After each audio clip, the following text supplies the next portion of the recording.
Hi there. Tonight we're going to embark on a rather intimate journey. Imagine, if you will, the soft glow of an oil lamp flickering in a quiet Athenian home, the rhythmic chirping of cicadas outside, and the scent of dried herbs wafting gently through the air. You're curled up, perhaps with a comfortable cushion beneath your head, ready to drift off.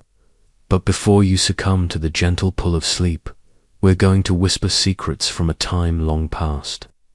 Secrets about a universally female experience that, oddly enough, rarely makes it into the grand epic poems or dramatic tragedies you usually hear about. This is about something profoundly human, yet often relegated to the shadows of history.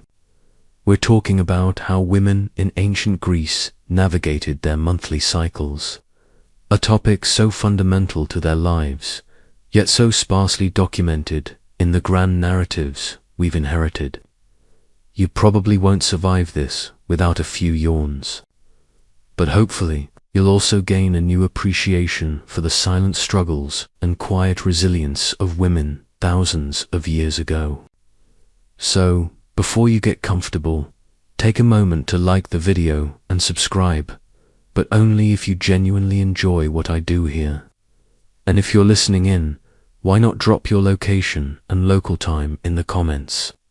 It's always fascinating to see how far these whispers travel. Now, dim the lights.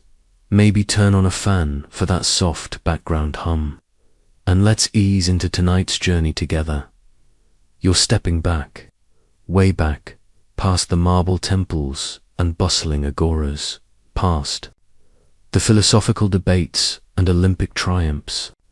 You're settling into the quieter rhythms of daily life in ancient Greece, a life dictated by the sun, the seasons, and for half the population, the moon.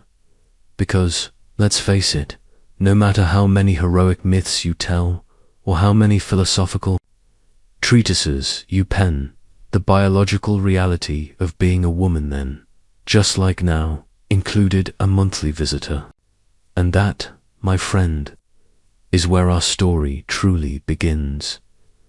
You find yourself in a world where the universal truth of menstruation was acknowledged, perhaps even feared or revered, but certainly not openly discussed with the casual ease we might sometimes manage today.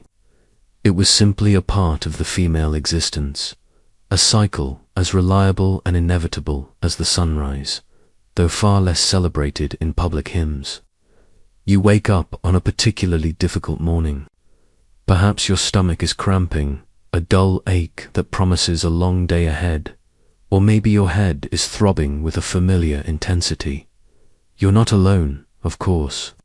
Every woman around you, from the bustling market vendor to the quiet weaver, to the high-born lady in her secluded quarters, understood this rhythm.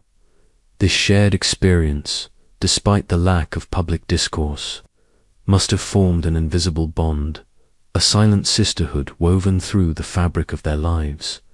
It was an unspoken language, a knowing glance shared between women when a certain time of the month arrived. Mainstream historical fact tells us that ancient societies, including the Greeks, recognized menstruation as a natural, albeit sometimes mysterious, bodily function tied directly to a woman's fertility and capacity for childbirth. It was seen as a sign of maturity and potential motherhood, a biological marker of a woman's readiness to bear children, which was, of course, a primary societal expectation. But how did they deal with it? It's not like they had discreet little packets of, well, anything you might find in a modern pharmacy. Forget the brightly colored packaging and the plethora of options. Their solutions were far more grounded, more hands-on, and certainly less glamorous. You picture them, perhaps in the inner chambers of their homes, away from prying male eyes, improvising with whatever natural materials were at hand. And improvisation, you realize, was likely key. It wasn't a matter of convenience. It was a matter of necessity. One quirky or fringe tidbit from this era is the belief, documented by some ancient writers, that certain plants or stones possessed qualities that could influence menstrual flow, either to induce it or staunch it. Imagine, if you will, a woman whispering to a moonstone, hoping it might ease her discomfort, or perhaps brewing a special tea from herbs picked under a specific lunar phase. It adds a touch of almost whimsical magic to an otherwise purely biological process, doesn't it? As for how consistently these beliefs were practiced, or how effective they were, well, historians still argue whether these were widely accepted medical practices or merely folk superstitions passed down through generations. It's a fascinating grey area, blending what we might call rudimentary medicine with an undeniable connection to the unseen forces of nature. So, as you begin to understand the groundwork of their experience, you realize that for ancient Greek women, their periods were not just a physical event. They were interwoven with their social standing, their religious obligations, and their very understanding of their place in the world. It was a private matter that had very public implications, even if those implications were often conveyed through unspoken rules and subtle societal cues. And as the lamp flickers lower and the cicadas lull you further into this historical reverie, you prepare to delve deeper into the specifics of how they managed, adapted, and endured month after month in a world so different from our own. You're drifting deeper now. The oil lamp casts longer shadows, and the air seems to hold secrets, particularly when it comes to the intimate realities of ancient Greek women. Having just pondered the universal nature of the monthly cycle, your thoughts now turn to the whispers, the unspoken rules, and the societal atmosphere that enveloped this fundamental aspect of female life. Was it a topic of open discussion at the symposium, alongside debates about democracy and tragedy? Not a chance, not even a tiny one. Instead, you sense a distinct veil of discretion, a kind of polite societal blindness to the physiological processes of women. It was there, it was known, but it wasn't for polite conversation, especially not for mixed company. Imagine trying to explain to a modern Greek woman, sipping her frap in Syntagma Square, that thousands of years ago, the natural process of menstruation might have been surrounded by an aura of mystery, perhaps even a touch of trepidation. She'd probably just roll her eyes and offer you a painkiller. But in ancient times, the boundaries between the physical, the spiritual, and the social were often much blurrier. Mainstream historical fact indicates that while menstruation was understood as a sign of fertility, certain beliefs classified menstrual blood as possessing a unique, sometimes potent, and occasionally dangerous quality. This wasn't necessarily about shame in the way we might understand it today, but rather a perceived ritualistic impurity, particularly for men. You wouldn't, for instance, want a man to touch menstrual blood directly. It was believed to carry a certain charge, a mystical power that could either be beneficial in specific contexts, like fertility rituals, as we'll touch on later, or, if mishandled, potentially harmful or defiling, especially to sacred objects or individuals.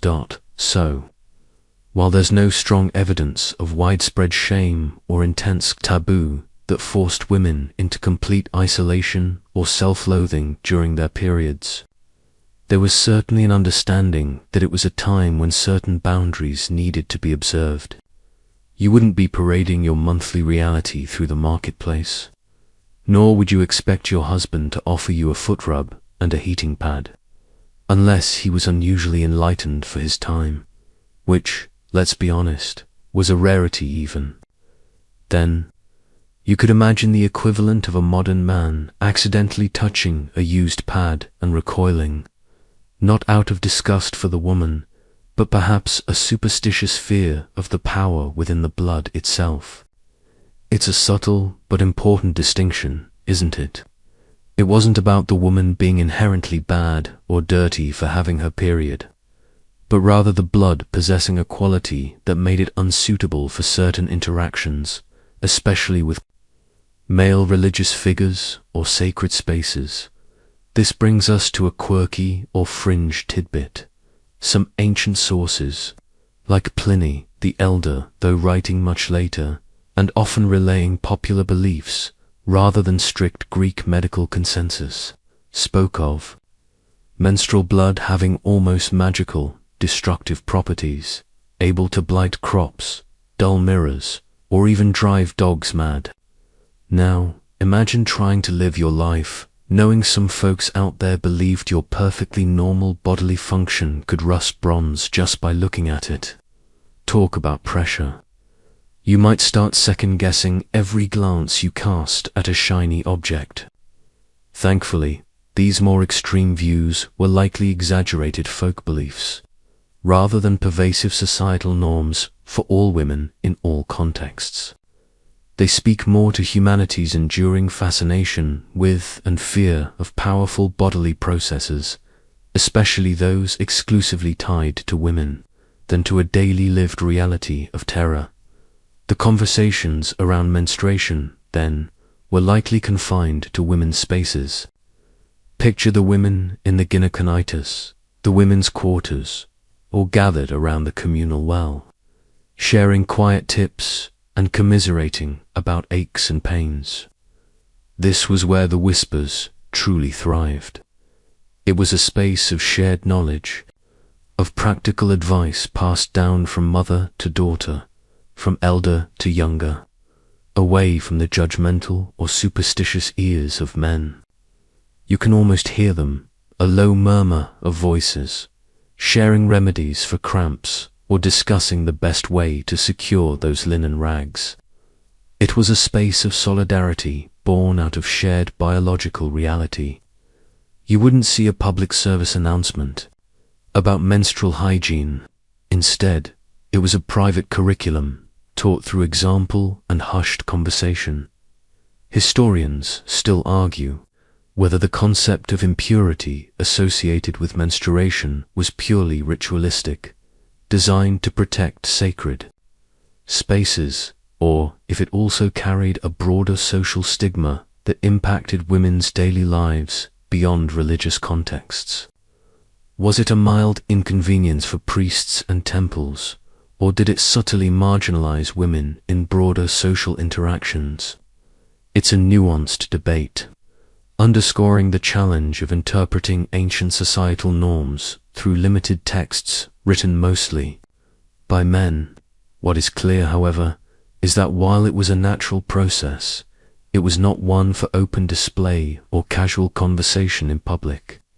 It existed within a framework of discretion, ritual consideration, and female-centric understanding.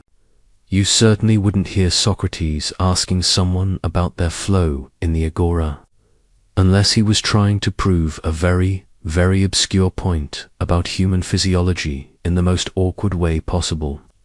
So, as you close your eyes, imagine that silent understanding, that shared female knowledge, passing between women in a world that acknowledged their cycles but preferred to do so in hushed tones. As the faint echoes of hushed conversations fade, you find yourself shifting focus from the social whispers to the scientific, or perhaps proto-scientific, explanations of the ancient world. You're now peering into the minds of the earliest Greek physicians and thinkers, trying to understand how they framed this monthly phenomenon that affected half the population. Forget MRI scans or hormone-level tests.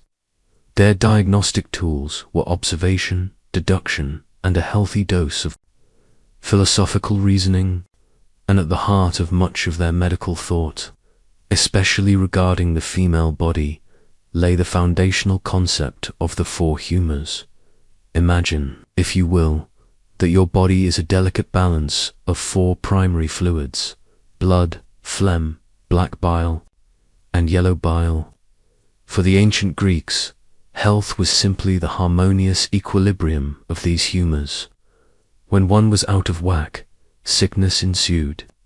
Mainstream historical fact confirms that this theory, popularized by figures like Hippocrates, profoundly influenced medical practice for centuries.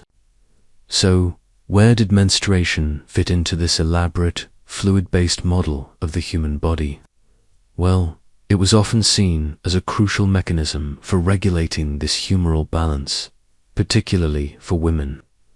The prevailing belief was that women, being generally considered colder and moister than men, a theory that would certainly raise an eyebrow or two today, needed a way to periodically expel excess humors, particularly excess blood. Men, supposedly hotter, expelled their excesses through sweating, vigorous exercise, or even nosebleeds. Women, bless their hearts, had a built-in monthly detox system. You can almost hear the ancient physician, stroking his beard, explaining, "This intricate system, madam, your monthly flow is simply your body's wisdom, ridding itself of the surplus that would otherwise cause illness." It's a quaint, if not entirely accurate, explanation, but it certainly gave menstruation a significant, indeed vital, role in maintaining a woman's overall health. If a woman's period was absent or irregular, it was a clear sign that her humors were out of balance, potentially leading to a host of other ailments, from melancholia to hysteria. This perspective meant that menstruation wasn't just a nuisance. It was a barometer of health, a visible sign of the body's internal workings. Now for a quirky or fringe tidbit from this medical landscape. Beyond merely expelling excess, some Hippocratic texts actually discuss menstrual blood as having unique therapeutic properties. Imagine that. Some suggested it could be used to create remedies for various ailments. This isn't a widely advertised fact in your typical ancient history class, but it speaks to a different kind of understanding of bodily fluids. It wasn't just waste. It was potent, possibly even curative, under the right conditions. You might envision a highly specialized ancient apothecary carefully collecting small samples for particular concoctions, perhaps a few drops for a fever, remedy, or maybe an ointment for a stubborn skin complaint.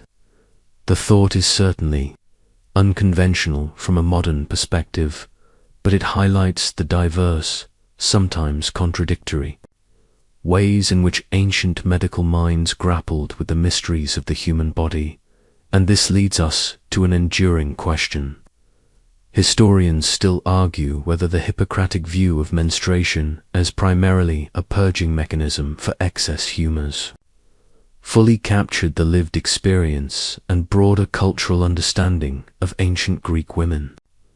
Was this medical theory universally accepted, or did folk beliefs and personal experiences offer a different narrative? It's hard to say definitively, as many historical accounts are filtered through the lens of male physicians and philosophers. You have to wonder how much input the women themselves had in these medical treatises. Probably not as much as they would have liked, right? It's not like they had focus groups back then. So while the medical texts provide a fascinating window into ancient thought, they don't necessarily give you the full picture of the day-to-day reality or the emotional landscape surrounding this monthly event. This humoral theory, despite its scientific limitations, provided a coherent framework for understanding and treating women's health issues for centuries. It meant that a missing period wasn't just a sign of pregnancy. It was a serious medical concern requiring intervention to restore balance. Physicians would prescribe specific diets, exercises, or even bloodletting for other humors, of course, to encourage the flow. It highlights a system where every bodily function was intricately linked and nothing happened in isolation. So, as you drift further into the past, Consider the implications of this ancient medical worldview. Your body was a living, breathing, fluid-filled equation, and menstruation was a vital part of keeping that equation balanced. No wonder they called Hippocrates the father of medicine, even if some of his parental advice might seem a bit watery to us now. Having just explored the intricate medical theories of the ancient Greeks, where your body was a complex system of humors and flows, you now shift your focus to the far more tangible, immediate, and utterly practical aspect of daily life for ancient Greek women, how they actually managed their monthly flow. Forget the lofty philosophical debates. This is where the rubber meets the road, or rather, where the linen meets. Well, you get the idea. This is about the ingenious, albeit rudimentary, solutions women devised in a world utterly devoid of modern conveniences. You're thinking, of course, about what they used to absorb the flow. And the simplest, most universal answer echoes through the millennia. Cloths or rags. Mainstream historical fact confirms that women in ancient Greece primarily dealt with menstruation by using pieces of fabric. Imagine a constant cycle of repurposing, washing, and reusing. This wasn't a product you bought off a shelf. It was a textile craft. These cloths were often made from linen, a common and versatile fabric, or wool, known for its absorbent qualities, along with other absorbent fabrics. You can picture the women, perhaps in the quiet hours of the day, carefully cutting and preparing these pieces of material, folding them just so, ready for use. It speaks to a deep sense of resourcefulness, doesn't it? Every scrap of fabric might have had a purpose, even one as intimate and personal as this. Some accounts even suggest that there were specific terms for these menstrual cloths.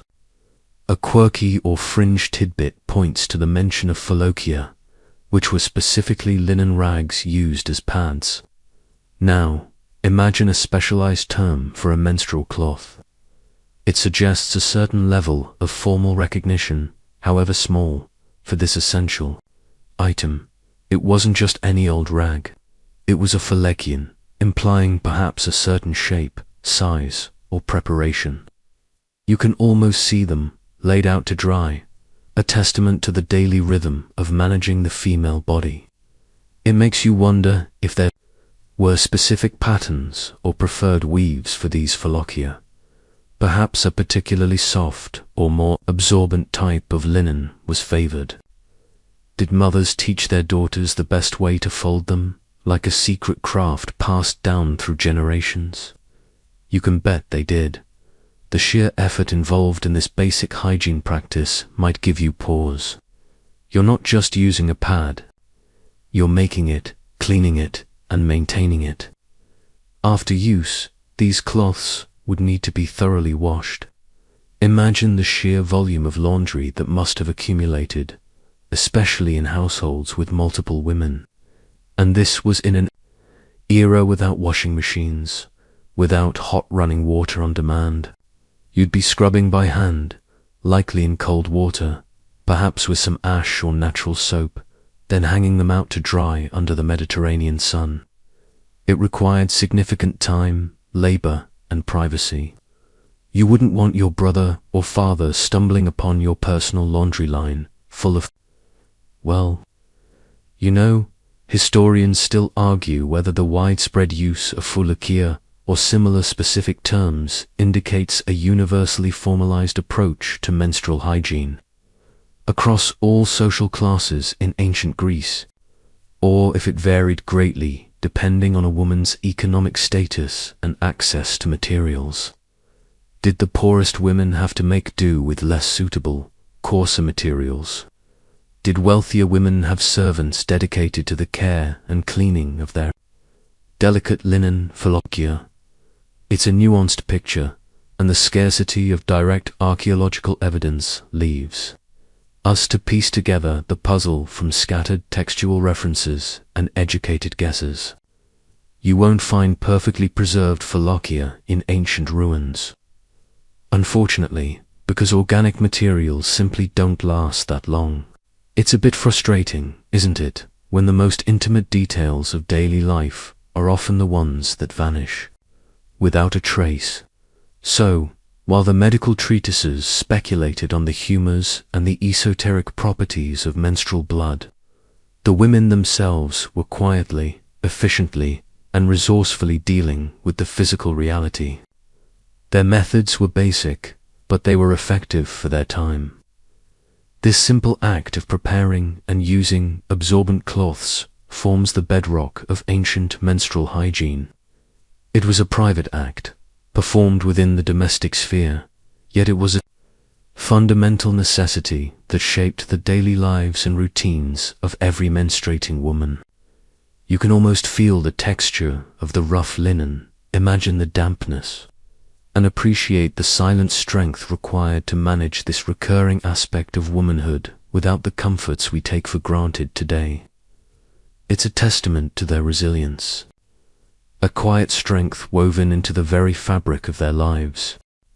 Having just imagined the meticulous process of preparing and using external pads made from linen or wool, your thoughts now naturally drift to other possibilities. Because let's be honest, while a cloth pad might be a practical solution, sometimes you need something a little more contained. And remarkably, ancient Greek women, with their boundless ingenuity, seem to have had an answer to that too. You're now delving into the fascinating, and perhaps surprising, world of early internal menstrual devices. Yes, you heard that right, tampons. Mainstream historical fact indicates that there is indeed evidence suggesting the use of tampons in ancient Greece. Forget the sleek modern applicators you see today. These were raw, rudimentary, but undeniably functional. Imagine the sheer innovation of devising such a thing without the benefit of a research and development department or focus groups. These were products of necessity and clever observation. The primary materials, accounts suggest they were often fashioned from lint wrapped around wood or from rolled up papyrus. Think about that for a moment. Lint, the soft, fuzzy fibers from plants or fabrics, meticulously gathered and compressed. Or papyrus, the very material used for writing scrolls, transformed into a personal hygiene item. It's a testament to their resourcefulness, wouldn't you say? You'd probably think twice about reusing your grocery list if you knew it might end up as a tampon. The wood component sounds a bit uncomfortable, doesn't it? You might picture a tiny splintery stick, but this wood was likely more of a slender, smooth dowel, or perhaps even a softened, small twig, used as a central core around which the absorbent lint could be tightly wrapped, forming a more stable and manageable shape. The idea was to create a plug that could absorb internally, allowing for greater freedom of movement and discretion than external cloths might offer, especially if you were, say, tending to chores, fetching water, or even participating in certain activities down. For a quirky or fringe tidbit, while tampons made from lint wrapped around wood are mentioned, the concept of rolled up papyrus as a tampon material is particularly intriguing. Papyrus, though a common writing surface, wasn't exactly known for its plush softness. You might wince at the thought of using something that's stiff internally. This suggests that perhaps the papyrus was softened through a specific process, or maybe only certain finer grades were used, or even that it was shredded or pulped into a more absorbent form before being rolled. Imagine the ancient equivalent of a DIY YouTube tutorial. Today, we're making tampons out of old scrolls. First, soak your papyrus It certainly adds a layer of unexpected practicality to materials we usually associate with intellectual pursuits. Did they write their grocery lists on old tampons? Probably not, but the thought is amusing. Historians still argue whether the use of tampons was widespread across all social classes or limited to certain segments of society, perhaps those with greater access to materials or who engaged in activities where external pads were inconvenient. Was it a secret known only to certain women, passed down through whispers, or a more common practice?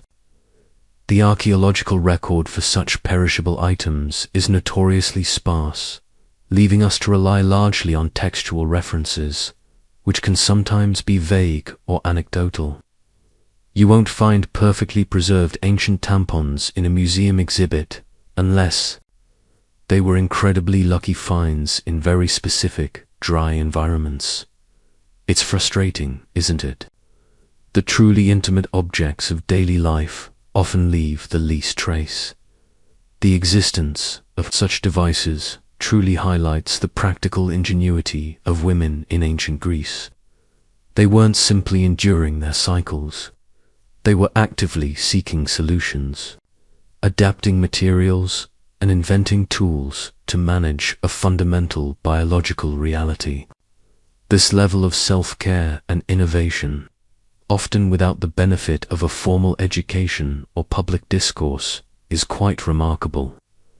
It reminds you that women throughout history have always been problem solvers, quietly adapting to their circumstances, with creativity and resilience. So, as you close your eyes, picture the hands meticulously wrapping lint, or carefully rolling papyrus, creating a sense of comfort and freedom in a world that offered very few ready-made solutions. They made do, and they made their own way.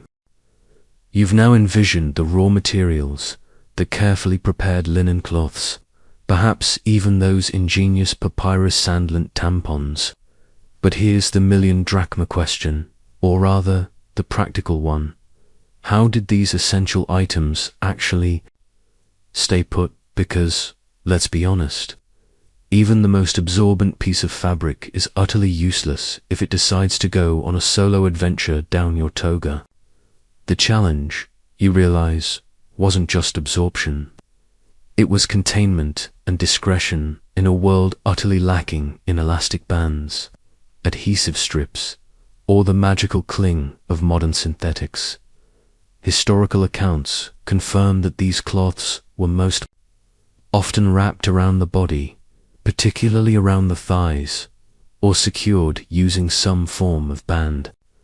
Imagine draping a strip of linen, then looping and tying it strategically to hold the absorbent part in place. It wasn't about a snug form-fitting design, but rather a system of layering and tension. You can almost feel the slight bulk, the subtle shift of the fabric with every step. For tampons, it's less about wrapping, of course, and more about the natural snugness of the internal placement, though external wraps might still have been used as a secondary layer of protection. Just in case.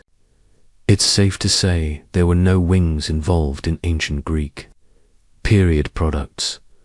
An interesting detail that sometimes surfaces involves the ingenuity of ancient undergarments, or lack thereof.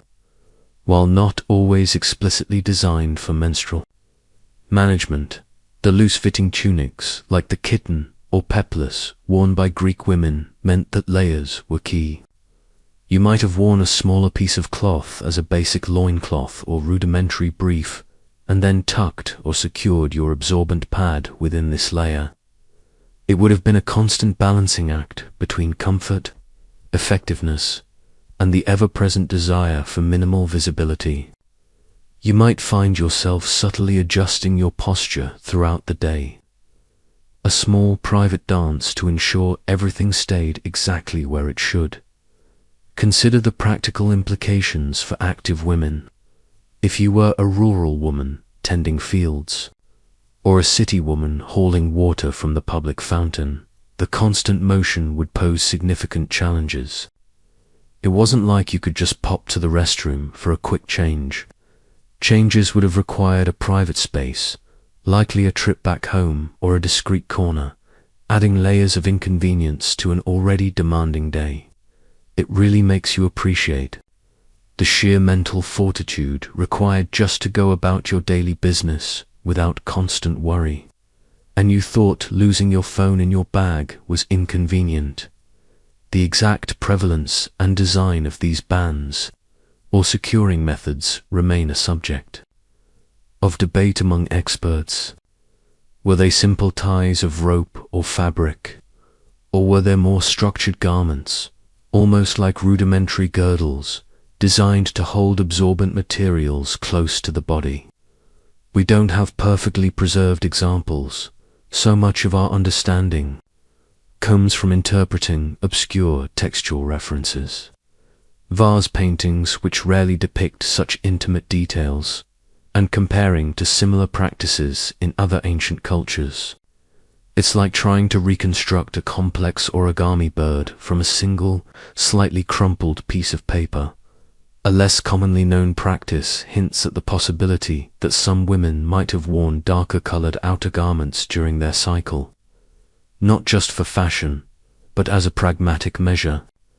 If you're relying on homemade cloth and external securing methods, a little visual camouflage wouldn't go amiss, would it? It's the ancient world's equivalent of wear black on your period day. It suggests a subtle understanding of how to manage not just the physical flow, but also the visual perception of it, maintaining decorum in public. This silent physical negotiation with their bodies was a constant companion for ancient Greek women. They couldn't simply forget about their periods.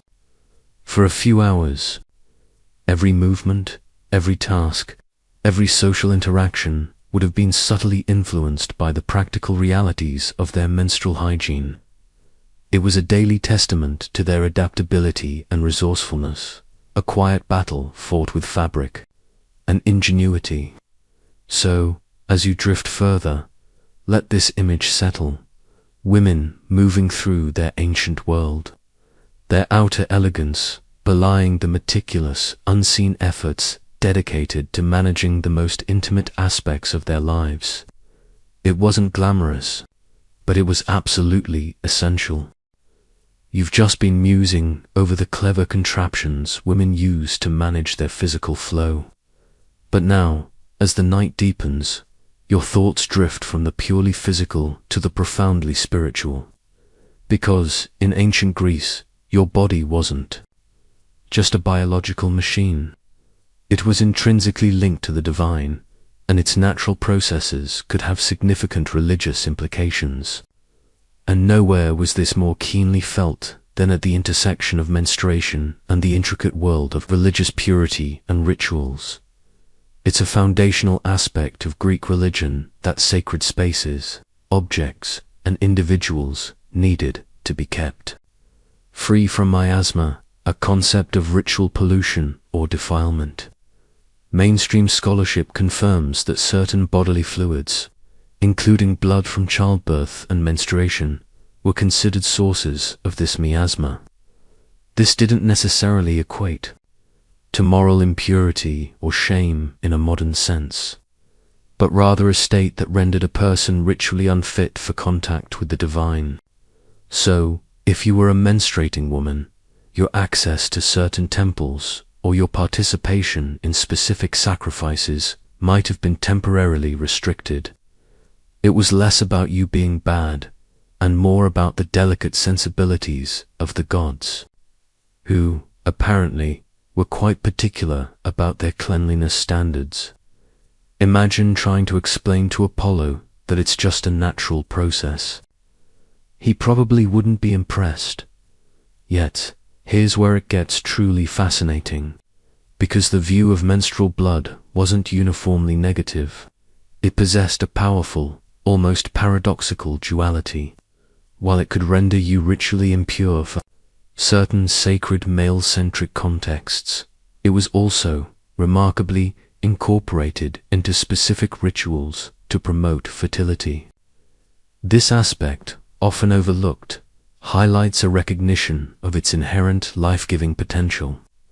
The very fluid that signaled a woman's inability to conceive that month was also the undeniable proof of her capacity to conceive at all.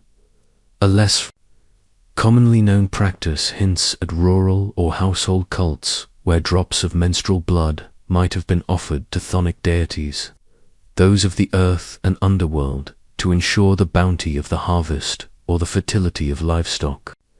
It was a recognition of its potent, primal energy, connecting women directly to the cycles of nature itself. It's almost like a cosmic "it's not you, it's me" situation with the gods. This seeming contradiction, purity concerns versus ritual, use provides a rich area for academic discussion. The exact nature and extent of the restrictions placed on menstruating women regarding religious practices remain a subject of ongoing scholarly debate. Were these rules strictly enforced across all city-states and social strata, or did their application vary? How much did it actually impact a woman's ability to engage with her faith, especially if she primarily worshipped at home altars or participated in less formal rites? It's not as if every temple had a flashing no entry for menstruating women. Sin. The regulations were likely known and implicitly followed, often managed discreetly by the women themselves. Consider, for a moment, the priestesses, women who held vital roles in Greek religious life. How did they navigate this? Did they have special purification rituals or periods of withdrawal during their cycles? It's highly probable. For example, the Pythia at Delphi, the famous oracle, was known to undergo elaborate purification rites before delivering prophecies. While not explicitly stated, it's reasonable to infer that bodily states, including menstruation, would necessitate specific cleansing rituals to maintain her sacred connection. You can imagine the high-stakes purification routine, probably more rigorous than your average pre-party facial dot. So, you see, the interplay between the biological reality of menstruation and the incarceration of the ancient Greece was complex and layered. It wasn't simply a matter of being clean or unclean, but rather about specific ritual states and the inherent power, both limiting and generative, that ancient Greeks ascribed to the female body and its processes. It speaks to a deep, perhaps instinctive, human desire to categorize, control, and understand the forces of nature, even those as intimate as a woman's monthly cycle. This fascination, this reverence mixed with caution, tells you a great deal about their worldview. As you drift on, consider how these religious nuances might have subtly shaped a woman's self-perception and her place within her community, even in the quiet moments of daily devotion. As the quiet hum of ancient religious doctrines fades, your mind now turns from the sacred to the social. You've just considered how menstruation intersected with divine purity. Now, let's see how those ideas, or perhaps just simple societal preferences, might have shaped a woman's movements and interactions in the broader public sphere of ancient Greece. Because while you might not have been literally barred from the city gates, there were undoubtedly subtle, unspoken, and sometimes explicit limitations. It's a foundational understanding that women in ancient Greek society, particularly in cities like Athens, already occupied a largely private role, with their sphere of influence primarily centered on the home. Mainstream scholarship confirms that certain social distances or modifications to activities might have been observed by women during their menstrual cycle. This wasn't typically about overt shame, as we discussed, but rather a practical acknowledgement of the bodily state, often linked to the aforementioned ritual purity concepts, or simply to discretion and comfort. You wouldn't, for instance, flaunt your menstrual state any more than you'd openly discuss most other bodily functions in public.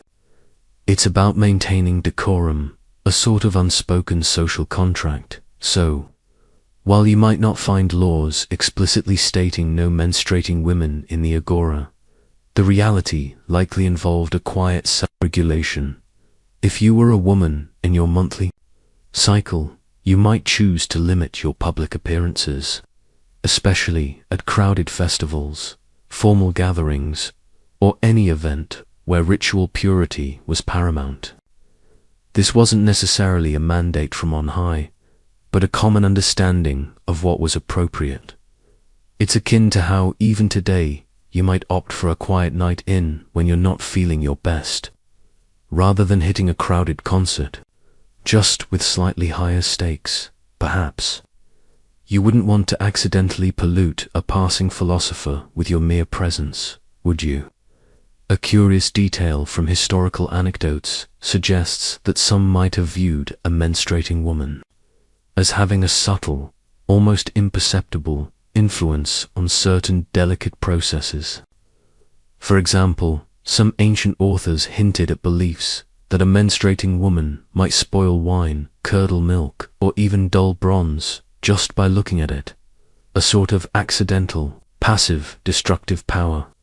While clearly superstitious and probably a great excuse for a bad batch of fermented grapes, it speaks to a lingering societal unease or a desire to rationalize inexplicable misfortunes by attributing them to powerful internal female forces. It certainly adds a layer of unintentional menace to your daily stroll through the vineyard, doesn't it? Just imagine trying to buy grapes and the vendor eyes you suspiciously, wondering if you're going to accidentally turn his prize produce into vinegar. The precise degree to which these social restrictions were actively enforced, passively accepted, or merely self-imposed remains a subject of ongoing academic discussion among experts. How much did these beliefs truly impinge on a woman's daily autonomy? Was it a minor inconvenience, easily managed, or a significant barrier to participation in public life? It's difficult to determine the exact balance, as much of the evidence is indirect or comes from male authors who might not have fully grasped or cared to detail the lived experiences of women. You have to wonder if these rules were mostly followed out of habit, or if the consequences of breaking them were genuinely severe. No one wants to be blamed for the city's next olive crop failure. After all, the private sphere of the gyneconitis, the women's quarters, therefore, became even more important during these times. It was a haven where women could attend to their needs without public scrutiny, where discretion was inherent, and where mutual understanding prevailed. Here, the subtle social limitations of the public world could be shed, allowing for greater comfort and freedom. It was their inner sanctum, a place for quiet solidarity and shared experiences, far from the judging eyes of the male-dominated public sphere. This meant that while outward appearances might remain serene and composed, the internal management of one's cycle was a constant, private negotiation. So, as you continue your journey through ancient Greek life, remember that while grand public life was often framed by men, the daily reality for women was a delicate dance between biological necessity and societal expectation. They navigated these subtle restrictions not with shame, but with a quiet dignity, finding strength and solace in their own spaces and among their own kind. It was another layer in the intricate tapestry of their lives, woven discreetly but undeniably present. As the echoes of public etiquette fade, your journey into the daily life of an ancient Greek woman moves closer to home, quite literally. You're now stepping through the threshold of a bustling ancient Greek household where life was a constant cycle of chores, demanding physical labor, and the ever-present rhythm of family. And it's here, within these domestic walls, that the domestic sphere challenges of menstruation truly became apparent. Forget the abstract notions of purity. This was about the grinding reality of daily tasks, and how a monthly biological event complicated every single one. It's a foundational understanding that the ancient Greek home was a demanding place for women. Mainstream scholarship highlights that their day was filled with manual labor, grinding grain into flour with heavy quans, weaving textiles that required hours of intricate work, fetching water from the communal well with heavy amphorae, preparing meals over open fires, and constantly tending to children. Now, superimpose the reality of menstrual cramps, fatigue, or the constant need for discretion onto this already strenuous routine. The simple act of bending down to sweep the floor might become an agonizing ordeal, or carrying a heavy water jar, a test of sheer willpower and careful movement to avoid any mishaps with your homemade protection. You certainly couldn't just call in sick and binge-watch Netflix.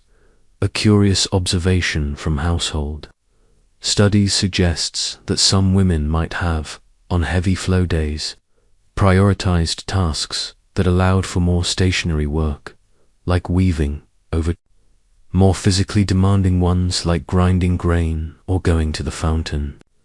This would have required a subtle reshuffling of the day's schedule, perhaps with other family members or slaves, if available, picking up the slack on more strenuous chores. It speaks to a quiet system of internal household management, adapting to the temporary limitations imposed by nature. It's almost like a very old-school, non-verbal honey. Can you get the water today? My humors are unbalanced. Even within the privacy of the home, discretion remained key. The process of changing clothes, washing them, and hanging them to dry required a degree of privacy, perhaps confined to the innermost courtyards or during specific times of day when male family members were absent. This adds an extra layer of planning to an already packed schedule. Imagine having to wait for everyone to be out of the way just to deal with your own body. It makes your modern bathroom, with its lockable door and running water, feel like a palace of convenience. The degree to which domestic roles for women were adapted or eased during menstruation, and how much personal autonomy women truly had to rest or delegate tasks, remains a subject of ongoing academic discussion among experts. Did husbands or other male family members offer assistance, or was it entirely the woman's burden? Was it simply expected that women would push through the discomfort, or were there understood allowances for reduced activity? The silence in many historical texts on such intimate household details makes it challenging to paint a definitive picture. You don't often read about Xanthippe telling Socrates, "Not tonight, dear, I have cramps." The impact on household productivity, however, would have been tangible. A woman experiencing severe discomfort might be slower, less efficient, or simply unable to perform certain tasks, affecting the overall rhythm of the household. This wasn't just a personal inconvenience. It could subtly ripple through the entire family's daily functioning. A missed trip to the well meant less water for cooking. Slower grinding meant delayed bread. It was a silent, monthly adjustment to the engine of the ancient Greek home, driven by the female body. So, as you continue your journey through these ancient lives, consider the quiet strength and enduring spirit of women who managed these universal challenges with nothing but ingenuity, resilience, and the unspoken support of their female kin. Within the domestic sphere, it's a testament to their unwavering ability to simply, always, get things done. Having just contemplated the sheer physical demands of managing a period amidst daily household chores, Your mind now turns to a different kind of solace, one found not in practical rags and papyrus, but in the realm of belief, hope, and perhaps a touch of desperation. You're now exploring the quieter, more mystical side of ancient Greek life, the folk charms and superstitions that women turned to in hopes of alleviating menstrual discomfort or simply to bring a chaotic cycle back into a predictable rhythm. Forget your modern pain relievers. These remedies often involved whispering, tying, or carrying. It's a foundational truth that in ancient societies, the line between medicine, magic, and religion was often blurred. Mainstream scholarship confirms the existence of various folk remedies, charms, and superstitions designed to address a wide range of ailments, and menstrual discomfort was no exception. These practices weren't necessarily endorsed by the Hippocratic physicians you heard about earlier. They existed alongside, nurtured within the intimate spaces of the home and passed down through generations of women. You can almost feel the weight of tradition in these whispered cures, a blend of observed natural effects and a profound belief in unseen forces. Consider, for a moment, the objects themselves. You might be instructed to tie specific knots in a thread, believing that each knot could bind the pain or regulate the flow. Or perhaps you would carry a certain type of stone, polished smooth by years of handling, its mineral properties believed to imbue it with healing energy. Some practices involved wearing amulets, small decorative pieces often carved with symbols or figures, or even carrying small parts of animals, perhaps a dried lizard, though we'll keep that visual safely in the realm of the PG-13 imagination. The idea wasn't just to absorb, it was to influence, to persuade your rebellious body to behave. It's like putting a tiny, mystical leash on your hormones. A curious story from ancient texts hints at the use of a frog's bone tied in a piece of red cloth, worn around the waist specifically for preventing excessive bleeding. Now, if that doesn't sound like something straight out of a witch's cupboard, I don't know what does. It's certainly a more rustic approach than a heated blanket. Whether it had any physiological effect is, of course, highly doubtful. But the psychological comfort of performing an action, of believing you had some control over your discomfort, must have been immense. Sometimes, simply believing something will help actually helps. It's the placebo effect. Ancient style. The interplay between these folk beliefs and the more rational medical practices of the time remains a subject of ongoing academic discussion among experts. Were these seen as competing systems or complementary? Once did women consult both the village-wise woman with her charms and the Hippocratic physician with his humors? It's likely they did, hedging their bets. Just like many people today might try both traditional medicine and alternative therapies. After all, when you're doubled over with cramps, you'll try almost anything, won't you? You probably wouldn't turn down a frog bone if someone promised it would work, especially if the alternative was just gritting your teeth and getting back to grinding grain. These practices were overwhelmingly transmitted orally from older women to younger, becoming part of the invisible curriculum of female knowledge.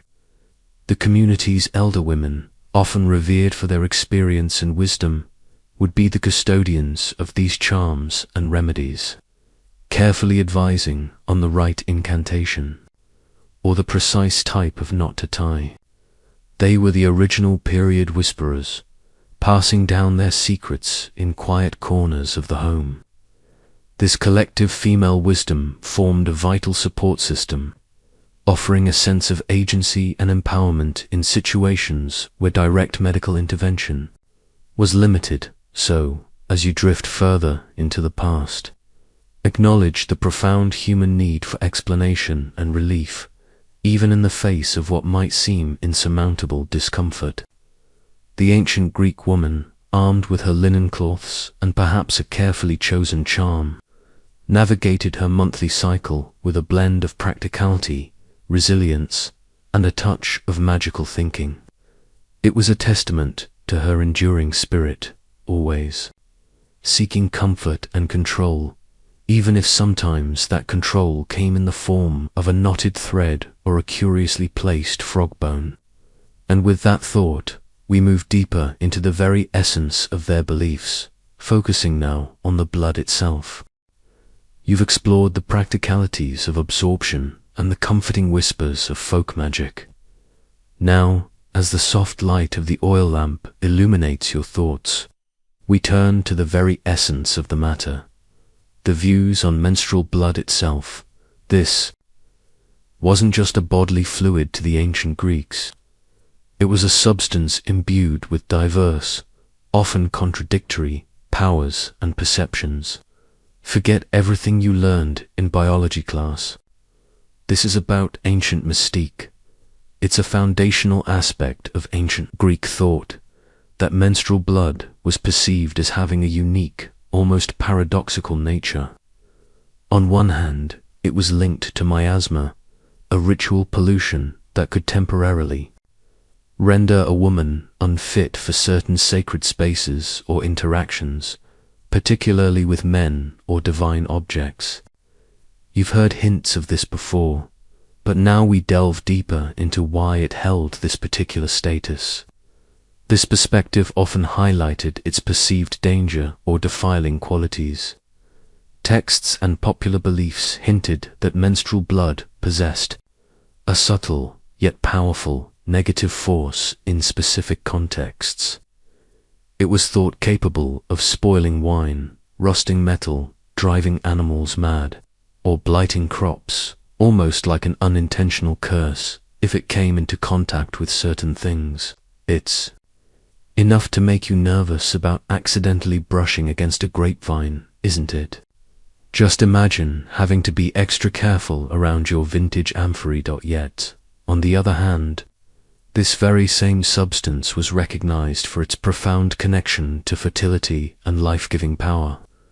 This is where the contradiction truly blooms. Mainstream scholarship highlights that menstrual blood was sometimes deliberately incorporated into specific rituals aimed at promoting fertility. The logic was beautifully simple in its ancient context. This fluid was the visible sign of a woman's ability to bear children. It demonstrated her body's preparedness for conception. Therefore, harnessing its inherent power could, logically, aid in bringing forth new life, whether it be a child, a bountiful harvest, or even flourishing livestock. It was seen as a potent life force, a tangible link to the cycles of birth and regeneration. A curious account from some ancient writers even goes further, suggesting that menstrual blood, despite its perceived dangers, could also possess astonishing healing capabilities in very specific applications.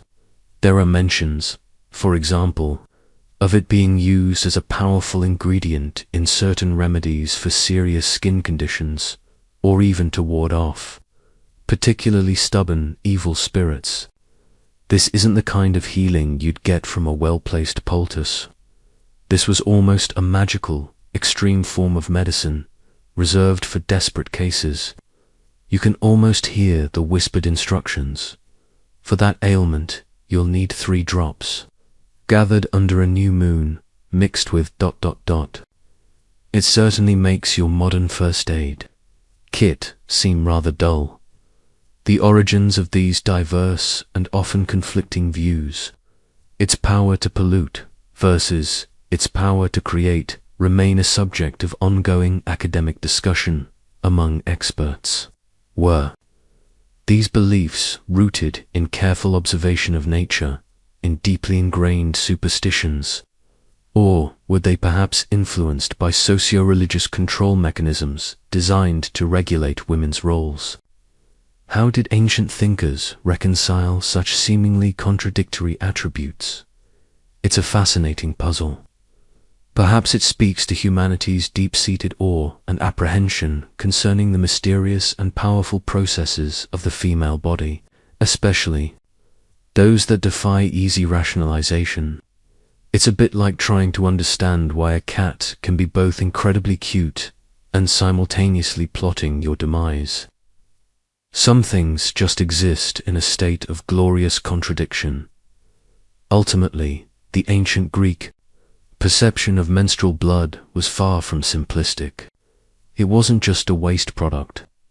It was a potent substance, feared for its capacity to defile, yet revered for its connection to life and fertility.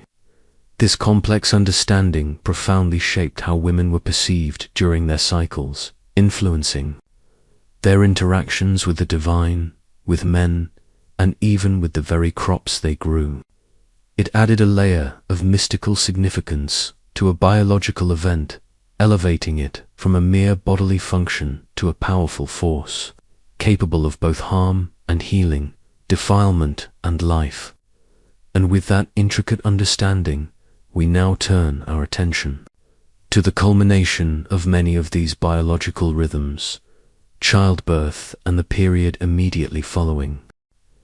You've just pondered the multifaceted, often contradictory, views on menstrual blood itself, a substance both feared and revered. Now, your thoughts naturally gravitate towards the ultimate expression of female fertility, and the intense bodily processes that followed, childbirth and postpartum. In ancient Greece, bringing new life into the world was, quite rightly, seen as a monumental event, often fraught with danger, and the period immediately after a woman gave birth was surrounded by an even more stringent set of beliefs and practices concerning female bodily fluids. It's a foundational aspect of ancient Greek societal norms that childbirth was considered an extremely potent source of miasma, or ritual pollution. Mainstream scholarship confirms that the blood, fluids, and sheer physicality of birth rendered the mother, the child, and even the house itself ritually impure. If menstruation created a temporary state of ritual impurity, childbirth was like a full-blown miasma party.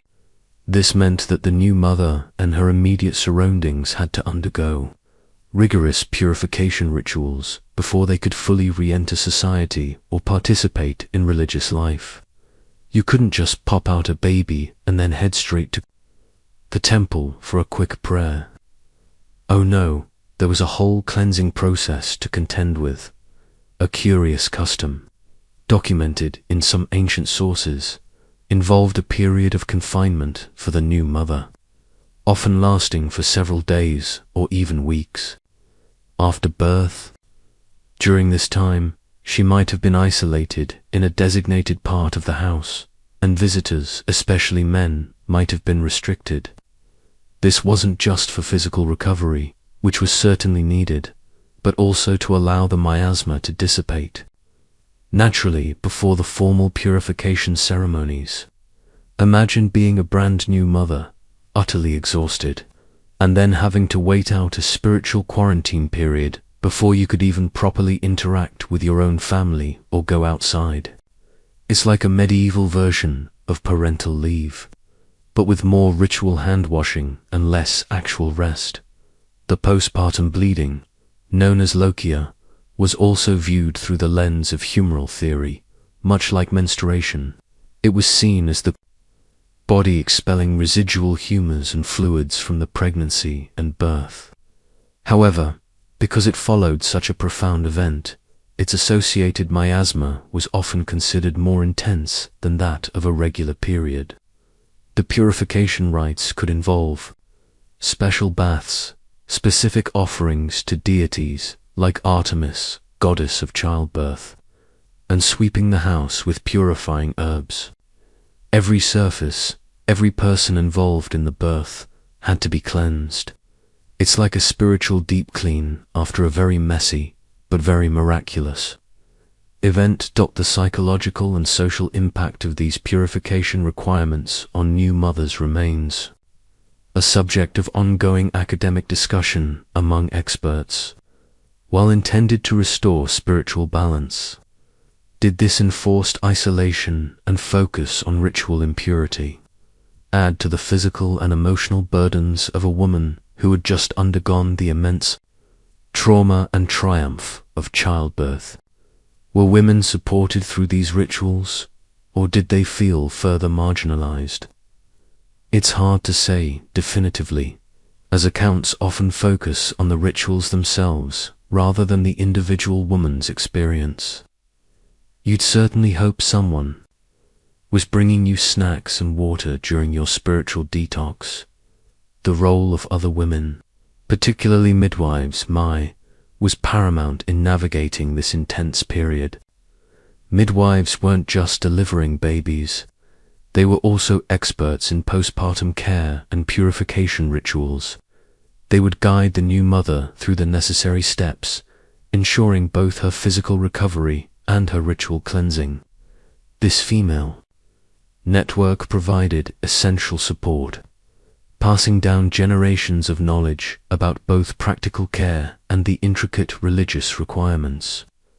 It was a solidarity born of shared experience and mutual necessity. So you see, the beliefs surrounding female bodily fluids didn't end with menstruation. They intensified and transformed around the powerful event of childbirth.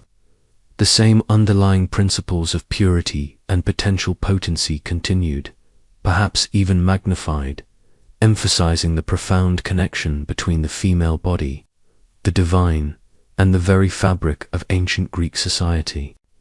It paints a vivid picture of a world where every natural bodily function held layers of meaning, shaping rituals, social interactions, and the quiet, intimate experiences of women. As you drift further into this ancient landscape, let's explore how the great male minds of Greece pondered these very same female anatomies and functions. You've explored the intimate realities of childbirth and the sacred practices of purification. Now, as the faint glow of dawn might begin to touch the ancient Athenian rooftops, your mental journey takes a turn from the practical and ritualistic to the purely intellectual. You're stepping into the hallowed halls where the great male minds of ancient Greece, the philosophers and prominent thinkers, pondered, debated, and often confidently theorized about the mysteries of the universe, and indeed the mysteries of the female body, including menstruation. Their insights, though revolutionary for their time, often came with a hefty dose of male-centric bias and surprisingly little direct observation. It's a foundational aspect of classical studies that prominent figures like Plato and Aristotle, along with the anonymous authors of the Hippocratic corpus, engaged deeply with physiological matters. These brilliant thinkers, however, were attempting to understand complex biological processes like menstruation and reproduction without the benefit of modern anatomy, cellular biology, or endocrinology. Their approaches were largely theoretical, built upon observation of external phenomena and logical deduction, often leading to conclusions that would make a modern gynecologist gasp. Consider Plato, for instance. While not as focused on specific bodily functions as the medical writers, his philosophy sometimes linked female nature to emotionality or an inherent lack of heat compared to men. His most famous, and perhaps infamous, idea regarding female anatomy comes from the Timaeus, where he describes the uterus as a living, wandering animal within the woman, prone to becoming agitated if left unfertilized. If it wandered too far, it could cause various ailments, from breathlessness to madness. Imagine trying to get a good night's sleep, knowing your uterus might be on a clandestine road trip through your abdomen. This somewhat fanciful idea was his way of explaining female emotional states and certain gynecological conditions. Then we come to Aristotle, whose influence on biological thought was immense and long.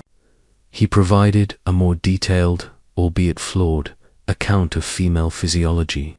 His central theory, which became a mainstream biological understanding for centuries, posited that the male provides the form or soul in reproduction, while the female provides the matter.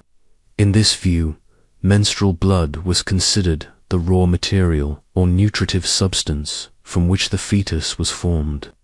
He believed women were essentially deficient males, unable to cook their blood into semen due to a lack of vital heat. Thus, the excess raw material was expelled as menstrual flow. So, you weren't just having a period. You were expelling perfectly good building blocks, apparently. It's a bit like being told your DIY project keeps failing because you don't have a hot enough oven. A curious line of thought among some later Greek medical writers expanded on this heat theory, suggesting that the very reason women menstruated was because their bodies were naturally cooler, unable to fully concoct and consume all the nourishment they took in, leading to an inevitable surplus. Men, being hotter, could burn off their excess more efficiently, or perhaps convert it into semen. It provides a rather neat, if biologically incorrect, symmetry to their worldview. You can almost picture them, scratching their heads, trying to figure out why half the population had this peculiar monthly leakage, and deciding it must be a temperature control issue. The extent to which these philosophical views shaped broader societal attitudes towards women's bodies and roles, versus merely reflecting existing male biases, remains a subject of ongoing academic discussion. Did Aristotle's concept of the deficient female reinforce a patriarchal society, or was it simply an attempt to explain observed biological differences through the lens of his general philosophy? It's a complex interplay. These theories, despite their scientific inaccuracies, became incredibly influential, underpinning Western medical thought about female anatomy for almost 2 millennia. It's a humbling thought, isn't it, that some of the most basic understandings of female biology were shaped by men who, while geniuses in their own right, never experienced a period themselves. Kind of like a bunch of plumbers trying to design a car. So, as the dawn light strengthens, revealing the architectural precision of the ancient world, you appreciate the intellectual rigor, however misguided, with which these thinkers approached the female body. Their explanations, while often amusingly speculative from a modern standpoint, represent humanity's earliest attempts to systematize knowledge about one of life's most fundamental processes. And with these theoretical musings in mind, we'll now shift our gaze to women whose bodies were very much on display and pushed to their physical limits, the female athletes. You've just peered into the profound, sometimes perplexing, theories of ancient Greek philosophers contemplating the female form. Now, as the sun truly begins to climb over the ancient hills, casting long shadows across the dusty training grounds, your attention shifts to a group of women who defied typical societal expectations, the athletic women. These were individuals who pushed their bodies to the limits, engaging in feats of strength and speed.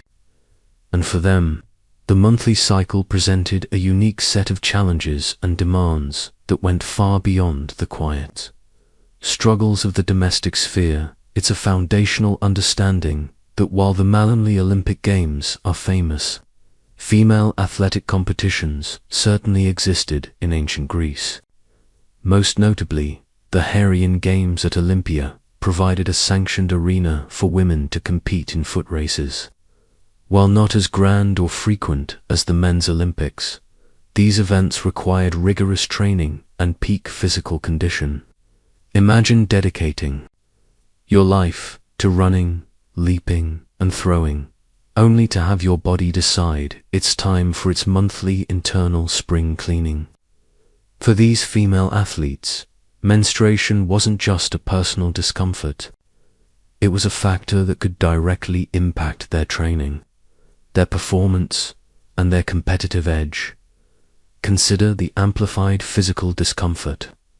Cramps that might make a regular woman just want to lie down would be excruciating during a sprint. The fatigue that often accompanies a period would be a serious handicap in a long-distance race. And then, of course, there was the constant, nagging practical challenge of hygiene during vigorous activity. How do you maintain discretion and absorption while running full tilt? The simple cloth, or even a primitive tampon, which you remember from earlier, would need to be incredibly secure, and even then, worries about leakage or discomfort must have loomed large. It's enough to make you tired just thinking about it. A curious adaptation that some scholars infer is that female athletes might have worn even more specialized, perhaps thicker or layered, undergarments or wraps during their training and competition to manage their flow. While vase paintings and statues often depict athletes, both male and female, in a state of near nudity or very light garments, the reality of high-intensity activity for menstruating women would have demanded practical solutions, perhaps specific. Binding cloths were employed to hold everything tightly in place, or training schedules were subtly adjusted to accommodate heavier flow days. It's unlikely they had a sponsorship deal for performance period where, but necessity is the mother of ancient invention. After all, the extent to which women's participation in athletic events was impacted by their menstrual cycles, and if specialized training or dietary regimes were adopted to manage this, remains a subject of ongoing academic discussion among experts. Did coaches, if female coaches existed for these athletes, devise particular routines to minimize menstrual discomfort, or even to suppress cycles? We know that intense physical activity can sometimes lead to amenorrhea, the absence of menstruation. For an ancient female athlete, this biological response might have been, ironically, seen as a beneficial side effect, allowing for uninterrupted training and competition. No period, no problem, right? It's a rather extreme form of birth control, but certainly effective for competitive purposes. These athletic women represented a unique intersection of physical prowess and biological reality. Their experiences challenge the typical image of the secluded Greek woman, showing a different facet of female life where the body was pushed, celebrated, and yet still subject to its natural rhythms. Their ability to compete, despite these challenges, speaks volumes about their determination and resilience.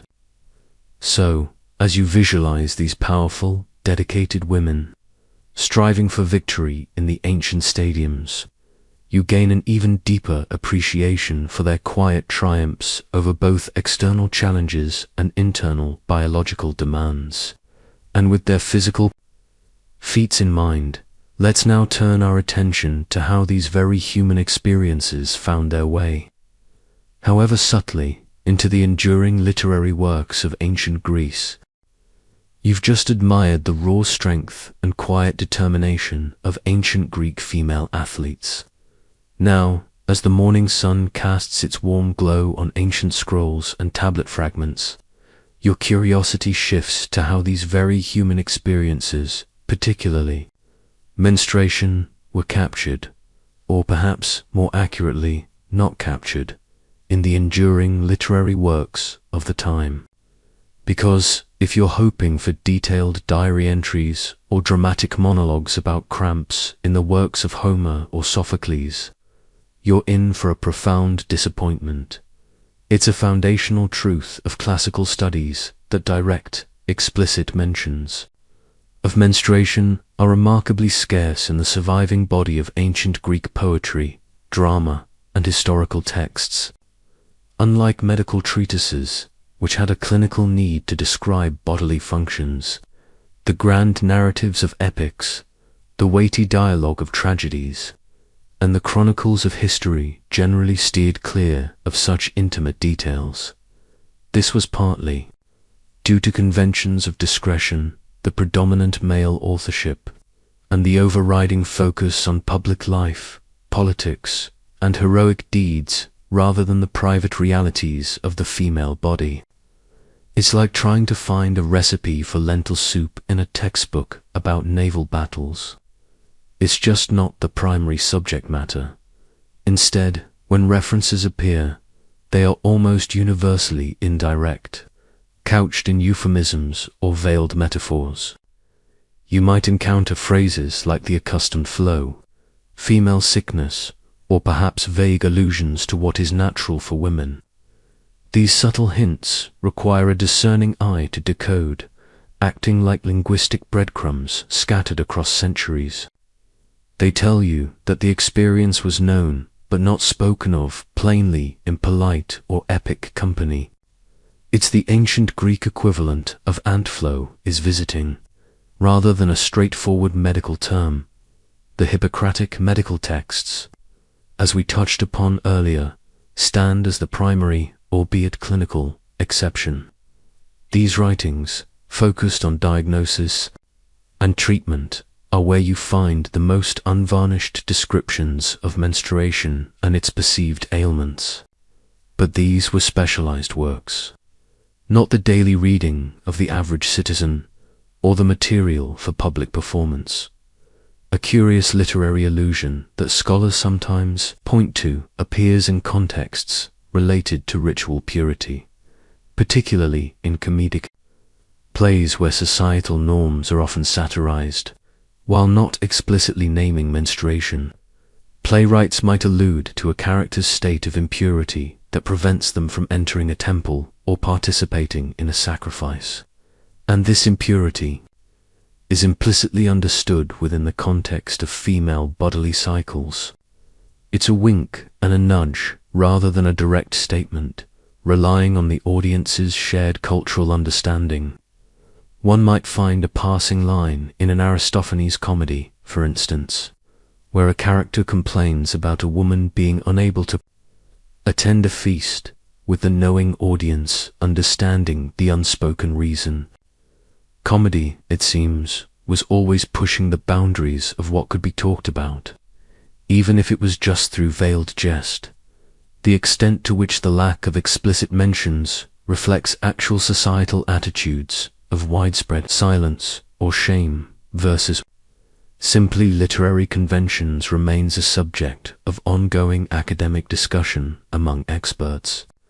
Was it truly a taboo that precluded any open discussion, or was it merely considered mundane, too ordinary for the grand themes of tragedy and epic? Perhaps it was simply deemed impolite or indelicate for the public stage. It's a bit like wondering why modern action movies don't typically include scenes of characters brushing their teeth.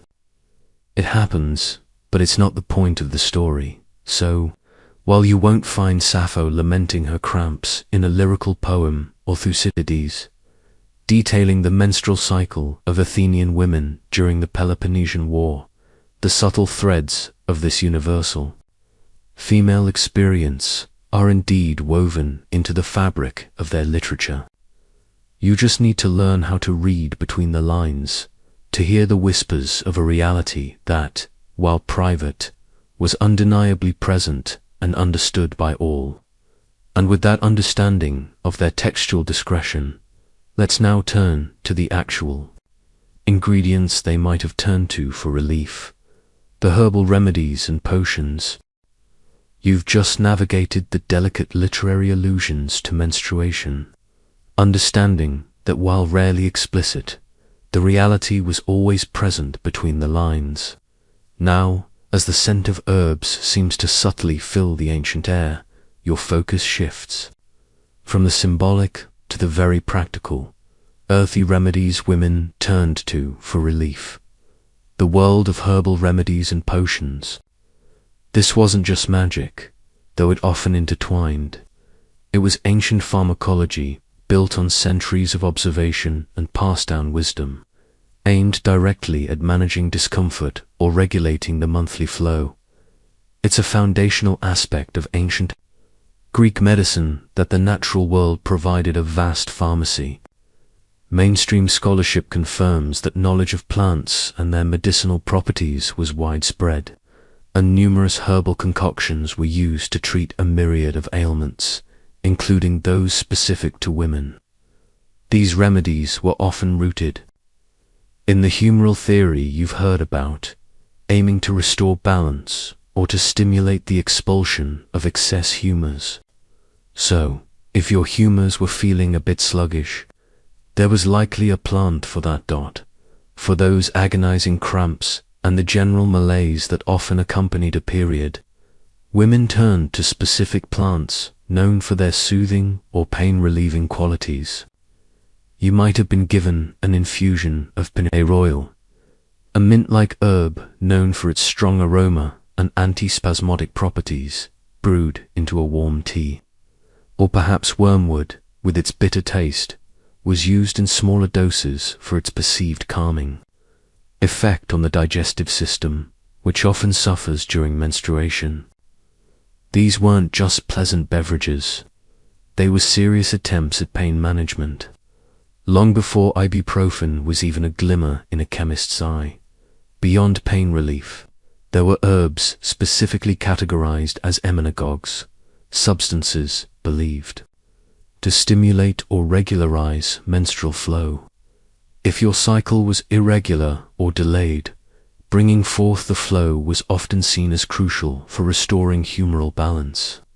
Saffron, known for its vibrant color and distinct flavor, was sometimes used for this purpose, perhaps steeped in wine. Parsley, a common culinary herb, also found its way into these preparations, believed to encourage the menses. And the potent rue, with its strong, pungent odor, was another go-to for its stimulating properties. The intention was to gently nudge your body back into its natural rhythm, or perhaps, with heavier doses, to bring on a delayed period. It sounds a bit like ancient mixology, but with higher stakes than a bad cocktail, a curious plant that appears in some ancient texts. Though its exact use for menstrual relief is less common than others, is the asphodel, while more generally associated with the afterlife. Some fringe applications hinted at using its roots, when prepared correctly, for certain female complaints. This isn't your typical chamomile tea. It suggests a deep knowledge of even less obvious plants, and a willingness to experiment with diverse flora for medicinal purposes. It's a testament to the persistent search for relief, even if it meant digging up a plant usually reserved for decorating graves. The true efficacy of many of these ancient herbal remedies, based on modern pharmacological understanding, remains a subject of ongoing academic discussion among experts. While some, like pennyroyal, do have demonstrable biological activity, others might have offered more psychological comfort than physiological relief. Was it the herb itself, or the belief in its power, combined with careful preparation and ritual, that offered comfort? It's a fascinating interplay between early scientific observation and ingrained folk wisdom. You have to admit, brewing a special potion probably felt more empowering than just lying down and gritting your teeth. Much of this intricate knowledge of plants and their properties was held not just by official physicians, but also by women themselves, the village-wise women, mothers and grandmothers who tended gardens and passed down recipes orally.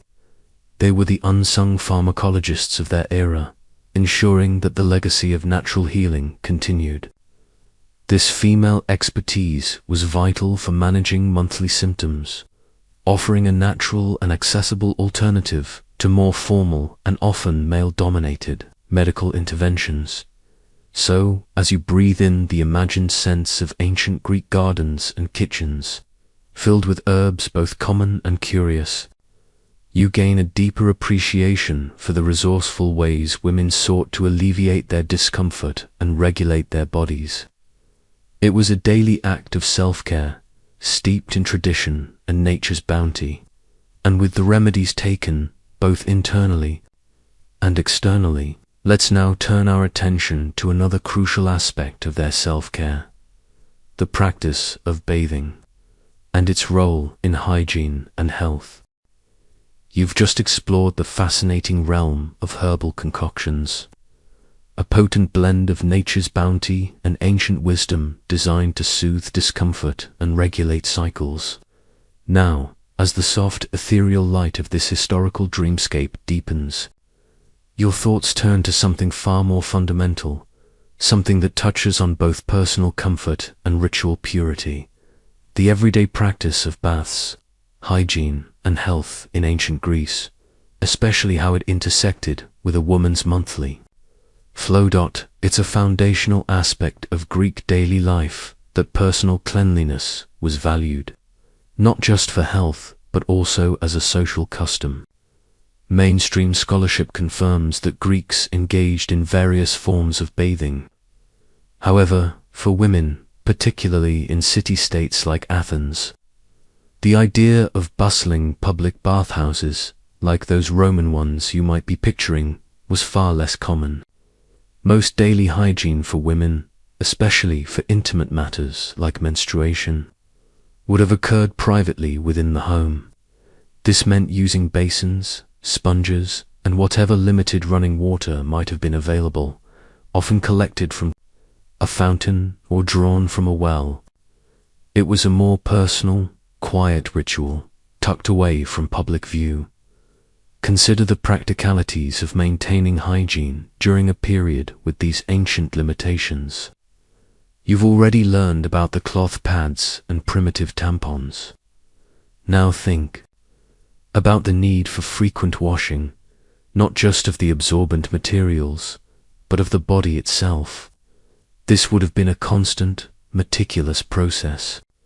A woman might use a simple basin of water, perhaps warmed slightly, along with a soft sponge or cloth for cleansing.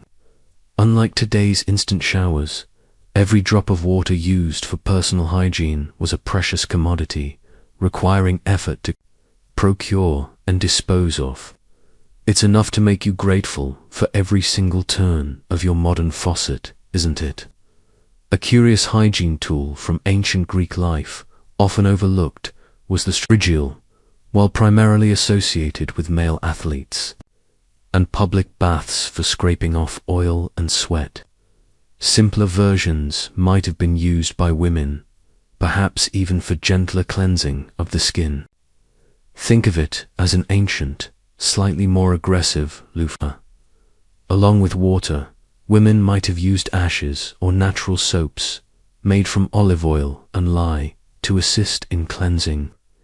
The goal was to maintain as much freshness and cleanliness as possible. Given the circumstances, it wasn't about scented body washes. It was about basic, effective sanitation. The accessibility and frequency of bathing for women of different social classes, especially concerning specific menstrual hygiene needs, remain a subject of ongoing academic discussion among experts. Did wealthier women, with access to more servants and larger homes with better water supply, have an easier time maintaining meticulous hygiene? Or were these practices universal, simply managed with more difficulty by those with fewer resources? It's a nuanced picture, and direct evidence is sparse. You won't find a detailed ancient Greek how-to guide for period showers. Unfortunately, the connection between physical cleanliness and ritual purity, which you recall from our earlier discussions about miasma, would have been particularly heightened during menstruation and the postpartum period. While physical washing made you feel clean, the removal of ritual impurity often required additional specific ceremonies or waiting periods. So, even after a thorough scrub, you might still be considered temporarily unfit for certain sacred spaces until the proper rites were observed. It's like being sparkling clean, but still needing a special VIP pass for the Divine Club. So, as you envision the ancient Greek woman carefully washing in her private quarters, diligently attending to her body's needs with cloths and water, you gain a deeper appreciation for the daily, quiet dignity involved in maintaining personal hygiene. It was a testament to their resourcefulness and their understanding of cleanliness, both physical and spiritual, and with these intimate practices in mind, we're now perfectly positioned to understand how these personal rituals intersected with the formal strictures of ancient Greek religion, specifically regarding access to sacred spaces. You've just dipped your toes into the fascinating world of ancient Greek hygiene, understanding how women maintained cleanliness amidst daily life. Now, let's wade deeper into the sacred waters, specifically addressing how their monthly cycles intersected with the very physical boundaries of their spiritual world, the temple entry restrictions. Because, as you've already sensed, the line between bodily functions and divine favor was often very, very fine. It's an established aspect of ancient Greek religious practice that rules concerning ritual purity, that miasma we've discussed, were paramount for anyone wishing to approach the divine.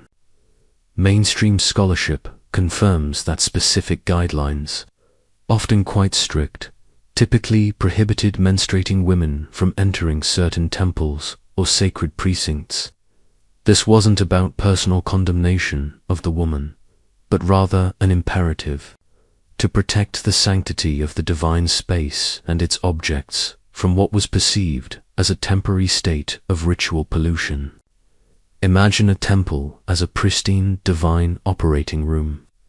You wouldn't want anything that might compromise its sterile environment.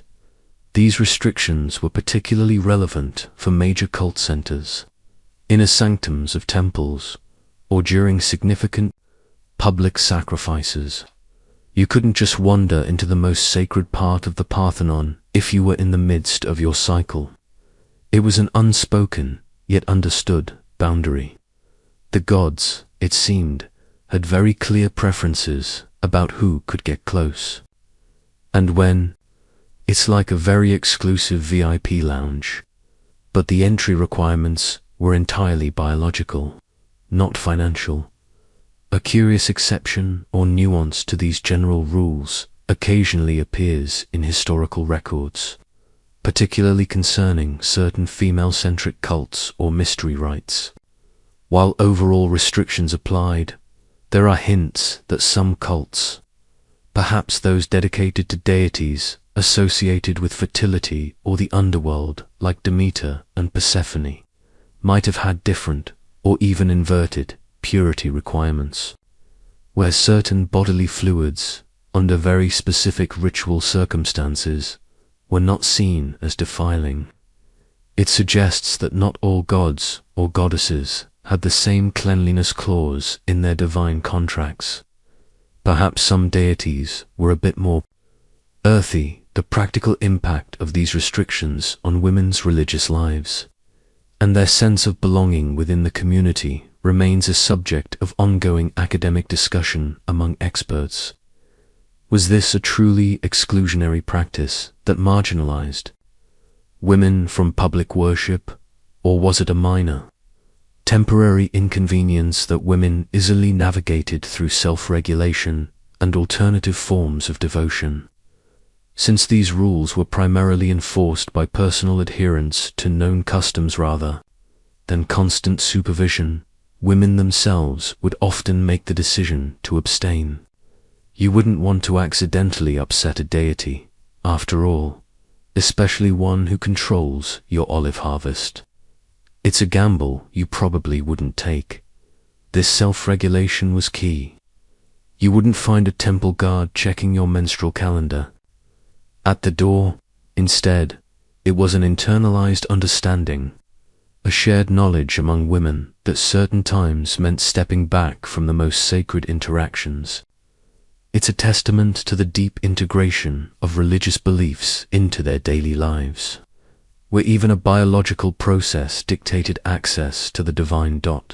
So, as you envision the ancient Greek woman approaching a temple, perhaps pausing respectfully at its threshold, knowing she must wait for her period to pass before entering the sacred space, you understand another layer of her existence.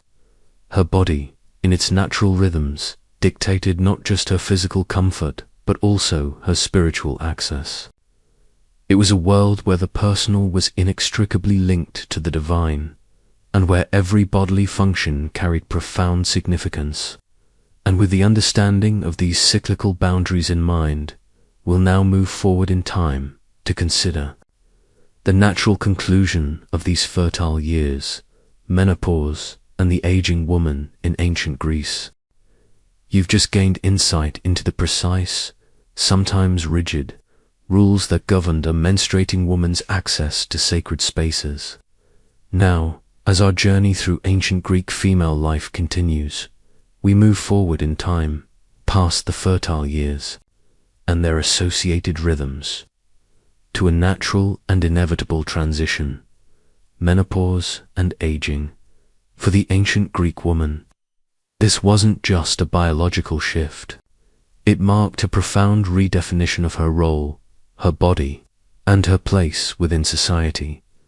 It's a foundational aspect of the female life course that menopause, or the climacteric, as ancient texts sometimes referred to it, was a recognized and understood stage.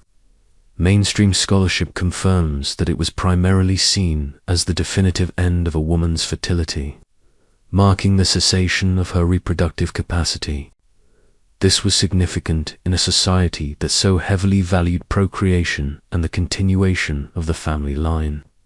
So, while it meant saying goodbye to monthly flows, it also meant saying goodbye to the possibility of more children, a bittersweet reality for many. No more monthly inconveniences, but also no more potential for new life. From a medical perspective, the Hippocratic writers and other ancient physicians viewed menopause as a natural, albeit sometimes challenging, transition. Just as menstruation was about expelling excess humors, the cessation of this flow meant the body had to find new ways to balance itself. This shift could bring about various symptoms that ancient practitioners tried to explain through their humoral theories, attributing hot flashes or changes in temperament to new imbalances. It's like your internal plumbing system deciding to change its entire operational strategy after years of predictable performance. However, a fascinating aspect of this transition was the potential shift in a woman's social status.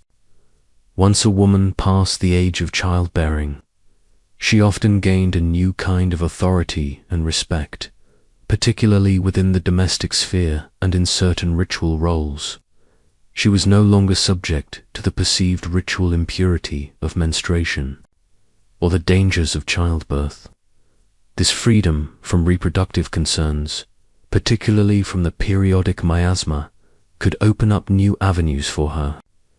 She could engage more freely in certain religious rites, or simply move about with less concern for purity restrictions.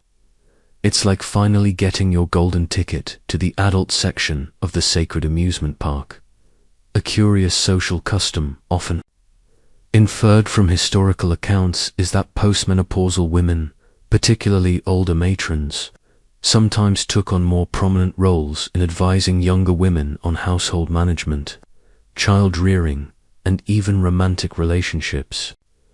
Their lived experience and newfound freedom from the constraints of fertility management and its associated taboos made them repositories of wisdom and practical knowledge. They were the original wise women, no longer defined solely by their capacity to bear children, but by their accumulated life experience. You can imagine them holding court, doling out advice with a knowing twinkle in their eye. Perhaps even a bit of gentle sarcasm about the follies of youth, the extent to which the cessation of menstruation genuinely enhanced a woman's social freedom, or if it merely reconfigured her existing domestic and private roles, remains a subject of ongoing academic discussion among experts. Did it truly grant her greater agency, or did it simply solidify her position as an elder within the established patriarchal framework? While she might gain respect within her household, her public influence generally remained limited. It's a bit like being promoted to a very important, highly respected, but still ultimately advisory role within a company where you don't actually get to make the big decisions. Ultimately, menopause in ancient Greece was a complex stage, marking both an ending and a beginning.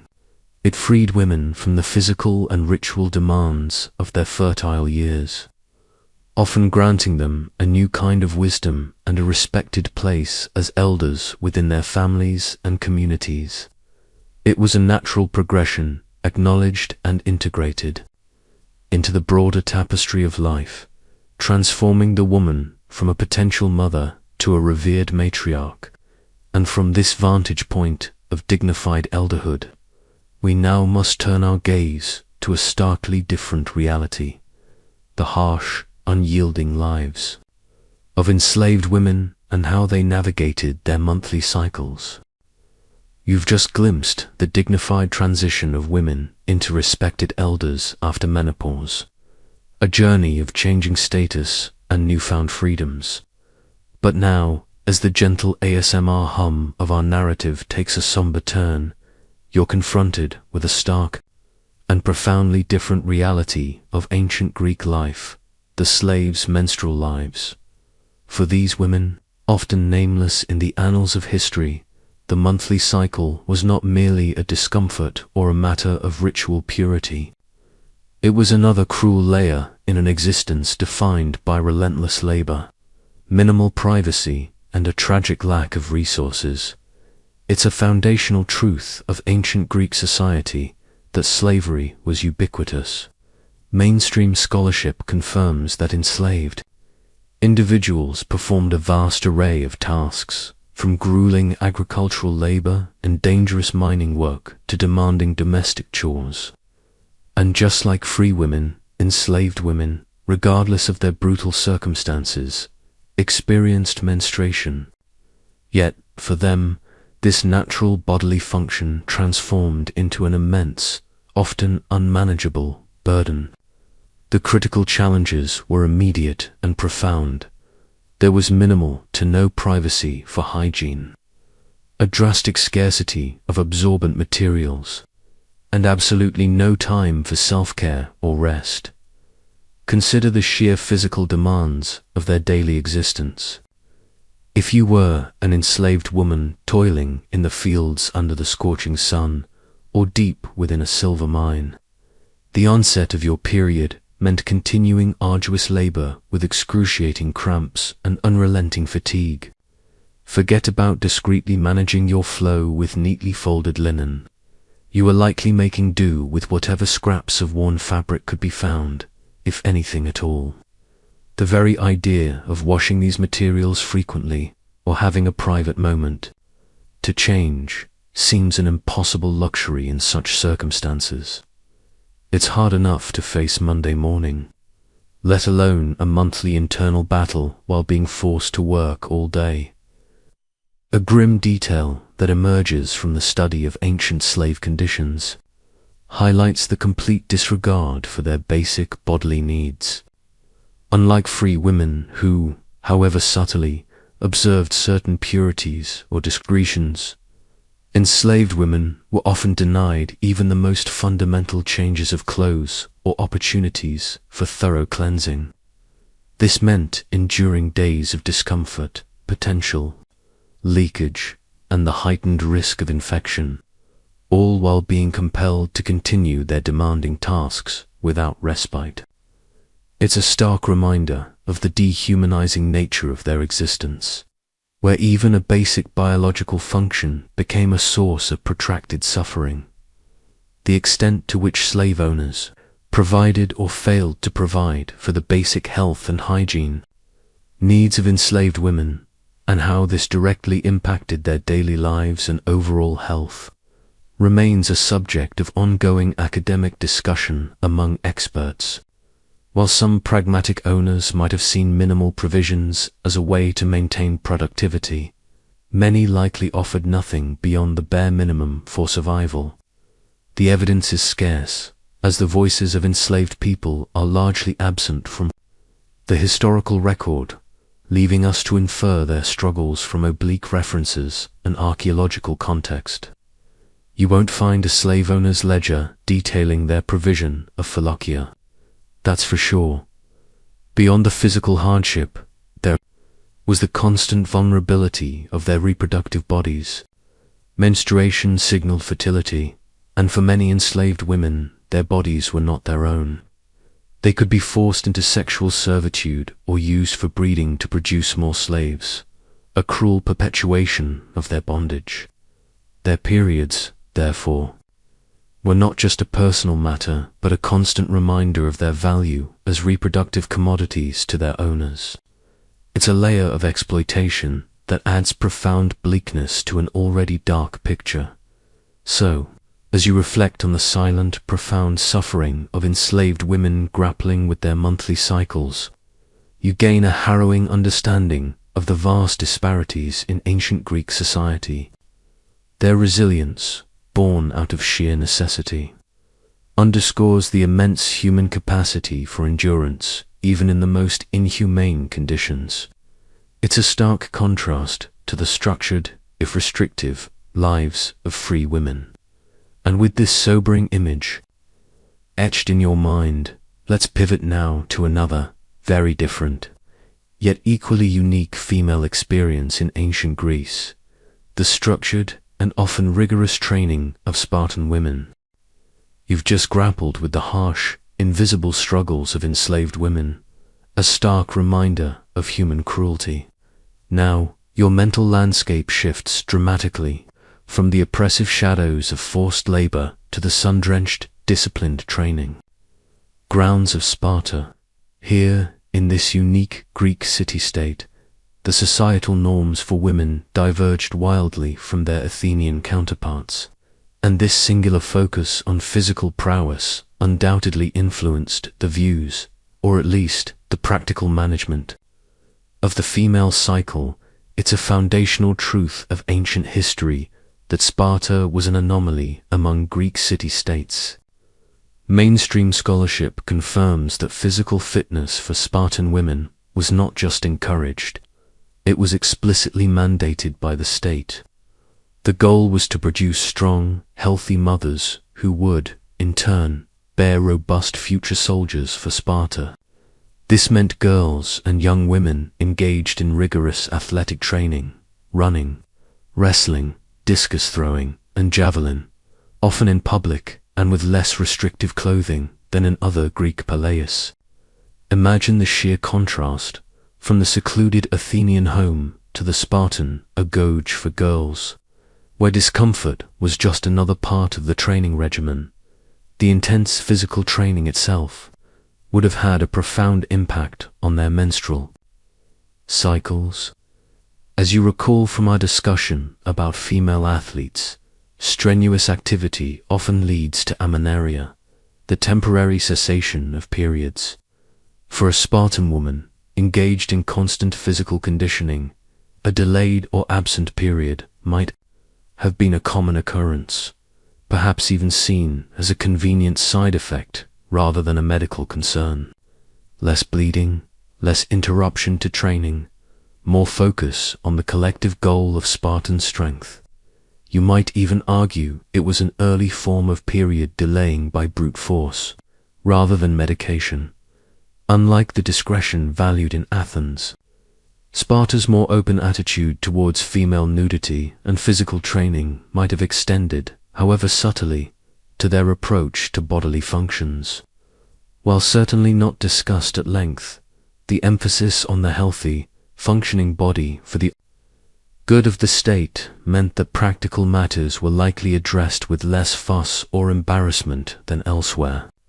It was about efficiency and utility, not delicate sensibilities, a curious, Spartan practice that historians have inferred involves a belief that a woman's physical peak directly contributed to the quality of her offspring. This wasn't about romantic love, it was about eugenics. Therefore, ensuring a woman was in prime physical condition, including managing any discomfort from her cycle, was seen as part of her duty. Some scholars suggest that rituals surrounding a girl's transition to womanhood might have included specific physical tests or trials, implicitly acknowledging her fertility and readiness for marriage, perhaps even coinciding with her first menses. It was less about a sweet 16 party and more about a ready for procreation obstacle course. The extent to which Sparta's emphasis on female physical prowess truly liberated Spartan women from prevailing Greek views on female weakness and modesty, especially concerning bodily functions like menstruation, remains a subject of ongoing academic discussion among experts. While they certainly enjoyed more freedom of movement and public visibility than their Athenian counterparts, their roles were still defined by their reproductive utility to the state. Was it true liberation, or just a different kind of societal control? It's a bit like a highly organized, state-sponsored fitness program, where your personal feelings about your period are secondary to your muscle tone. Ultimately, the Spartan woman's experience of menstruation, though equally biological, was undoubtedly filtered through a vastly different cultural lens. Her body was a tool for the state, her physical discomfort a challenge to be overcome, and her cycles a biological reality to be managed efficiently for the greater good of Sparta. It paints a picture of resilience, discipline, and a quiet adaptation to the unique demands of their society. And from these robust, living bodies, let us now turn our gaze to how the female form, and perhaps its subtle internal rhythms, were captured in the more enduring, often idealized, realm of ancient Greek art and pottery. You've just immersed yourself in the disciplined, state-driven physicality of Spartan women, a remarkable contrast to other Greek ideals. Now, as the light shifts, catching the smooth curves of an ancient vase, your focus turns to how the female form, and perhaps its hidden rhythms, were presented in the enduring realm of artistic depictions and subtext. Because if literature was discreet, art was often downright silent on the more intimate bodily functions. It's a foundational understanding of ancient Greek art that its primary aim was often the idealization of the human form. Mainstream scholarship confirms that sculptors and vase painters generally focused on heroic male nudes, epitomizing strength and perfection, or gracefully draped female figures, embodying beauty and virtue. Explicit depictions of bodily functions, especially those considered private or indelicate, were almost entirely absent. So, if you're hoping for a vase painting illustrating a woman changing her phallachion, you'll be looking for a very, very long time. Art aimed for the timeless and universal, not the messy particulars of daily life. This means that any visual representation of menstruation or its direct impact is virtually non-existent. The very concept of depicting such an event likely clashed with the prevailing aesthetic sensibilities and notions of decorum. It was simply not considered a fitting subject for public art. It's like asking a Renaissance painter to portray someone dealing with a bad case of indigestion. Technically human, but not exactly high art. However, where direct depiction fails, subtle symbolism and indirect allusions might offer fleeting glimpses. You might find a female figure in a particular posture that, to a contemporary eye, might subtly hint at discomfort, though this is highly speculative.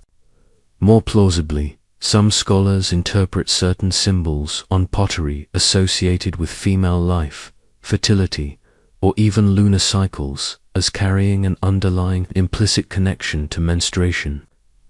Perhaps a specific vase used in a women's ritual, depicting symbols of growth or cyclical renewal, could carry a subtextual reference.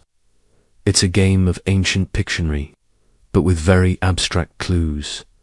A curious artistic motif that some art historians have pondered appears on a small number of red figure vases depicting scenes within the gyneconitis, the women's quarters.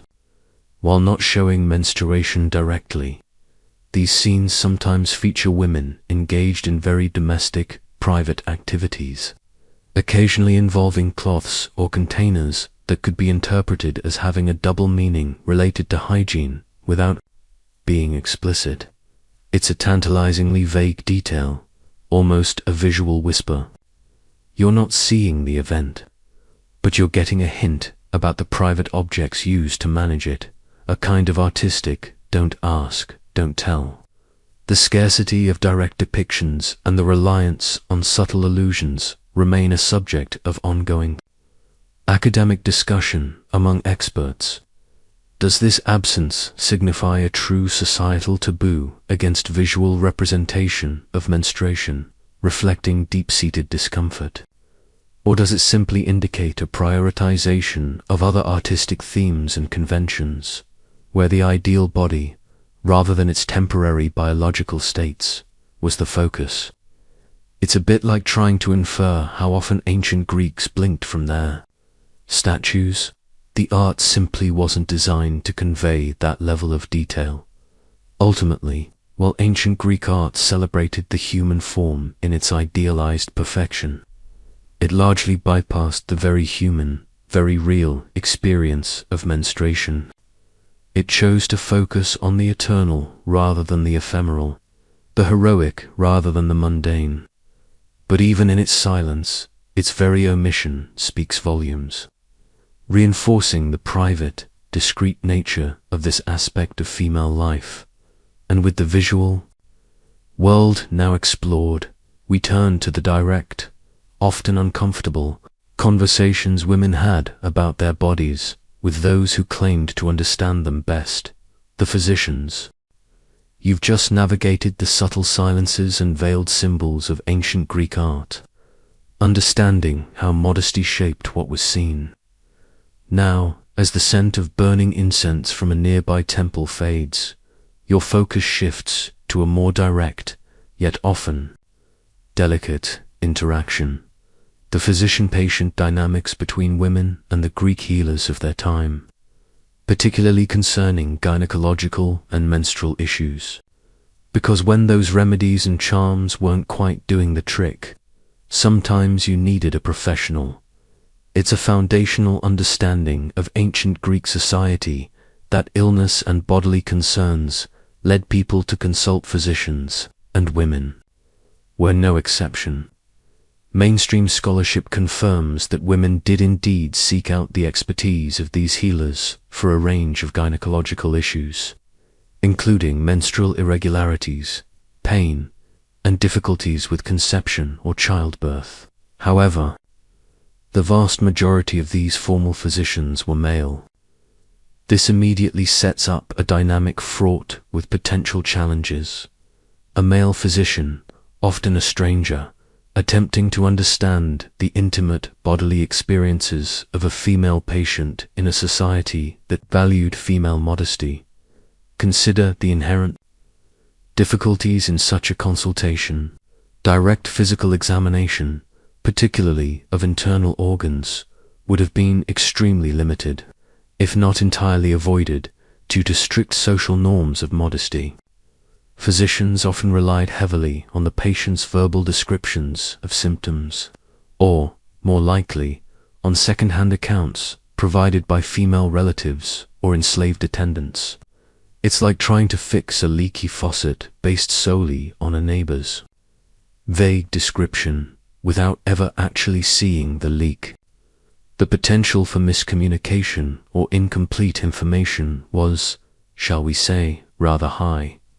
Yes, doctor, it's an internal discomfort, a monthly occurrence, you see.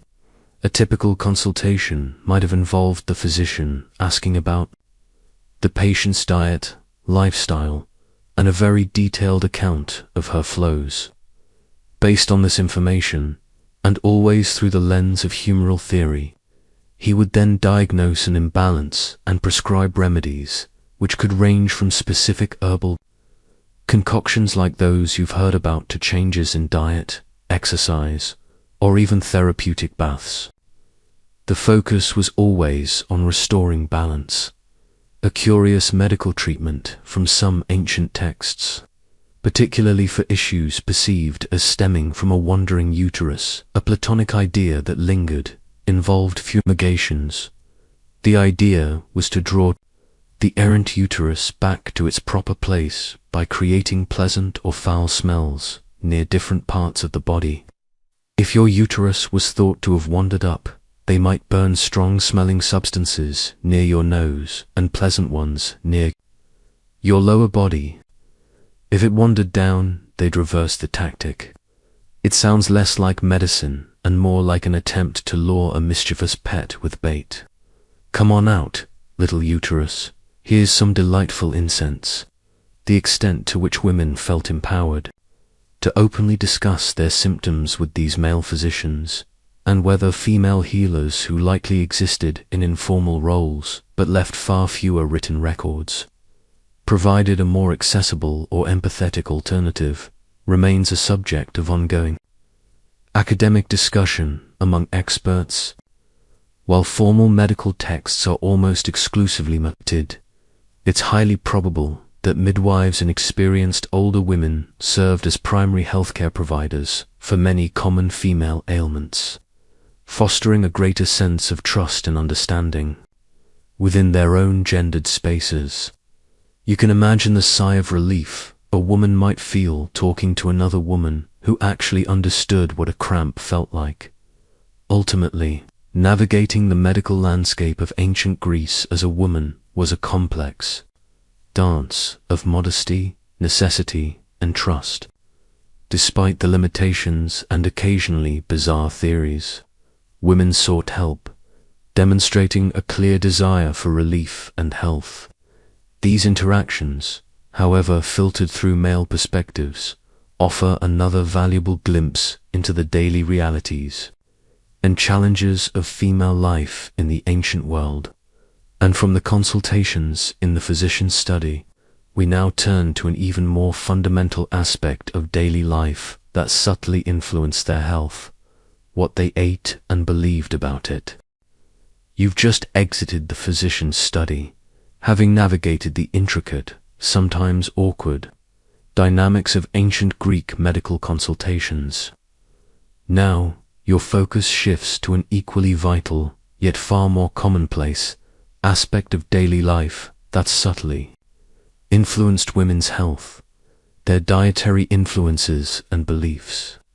Because in ancient Greece, what you ate wasn't just about sustenance. It was a powerful tool believed to impact your entire bodily equilibrium, including the regularity and comfort of your monthly cycle. It's a foundational aspect of ancient Greek medicine and daily life that there was a profound connection between diet, humoral balance, and overall well-being. Mainstream scholarship confirms that dietary regimens were often prescribed not just for illness, but also for maintaining health and influencing bodily processes like menstruation. The concept was straightforward. Certain foods possessed inherent heating or cooling properties, or specific qualities that could either encourage or hinder the natural flows of the body. So, if your humors were feeling a bit stagnant, perhaps a warming broth was in order. For women, dietary recommendations were tailored to support a regular and healthy menstrual flow or to alleviate discomfort.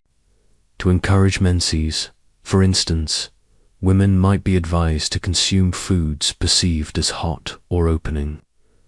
This could include liberal use of certain spices, or even certain types of wine.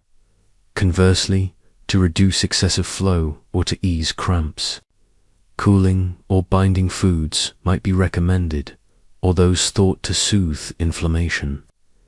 It was a sophisticated, if unscientific, approach to nutritional medicine. You can almost hear the ancient nutritionists saying, more lentils, less whatever that processed snack is you're secretly eating. A curious dietary taboo, sometimes inferred from ancient texts, is the specific avoidance of certain highly fermented or heavy foods during menstruation, as they were believed to potentially exacerbate discomfort or disrupt the delicate balance of the humors. This wasn't about weight loss, it was about internal equilibrium. While less defined than the purity rules, these dietary cautions were whispered among women, passed down as part of the collective wisdom. It's like an ancient, intuitive form of mindful eating, though perhaps driven more by superstition than by scientific understanding of the gut. Microbiome. The practical feasibility and universal application of these dietary recommendations across all social classes and their actual physiological effects remain a subject of ongoing academic discussion among experts. Did poor women who had limited dietary choices manage their cycles differently from wealthy women who could afford a wider variety of specialized foods? And how much of the perceived benefit was physiological versus psychological, akin to the placebo effect from adhering to a prescribed ritual? It's difficult to separate the genuine nutritional impact from the powerful belief systems at play. You probably didn't need to be told twice to eat comforting, easy-to-digest foods when you felt awful anyway.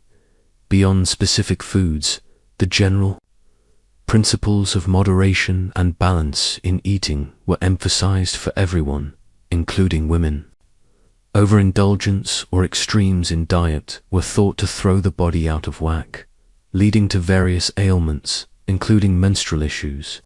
So, the goal was often to maintain a steady, harmonious intake, rather than seeking dramatic changes.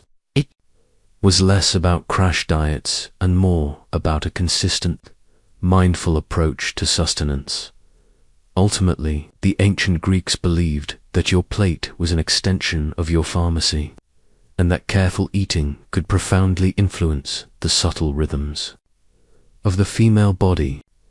These dietary beliefs, whether empirically sound or rooted in philosophical theory, offered women another avenue for managing their health and comfort, integrating the daily act of eating with the enduring reality of their monthly cycle. And from these internal influences, we now cast our gaze outward to see how other ancient civilizations approached this universal female experience. Having now considered the subtle influence of diet on an ancient Greek woman's monthly cycle, your perspective widens, stretching beyond the sun-drenched Aegean to encompass the vast, diverse landscapes of neighboring ancient civilizations. Because, while menstruation was a universal human experience, its cultural interpretations and practical management varied dramatically, offering fascinating insights when compared to the Greek way. The enduring reality is that this biological rhythm touched every society, yet the beliefs and practices surrounding it were profoundly shaped by unique cultural lenses. A pervasive truth is that neighboring ancient civilizations, like Egypt and Mesopotamia, encompassing Babylonian and Assyrian cultures, approached menstruation with their own distinct mix of reverence, caution, and practicality.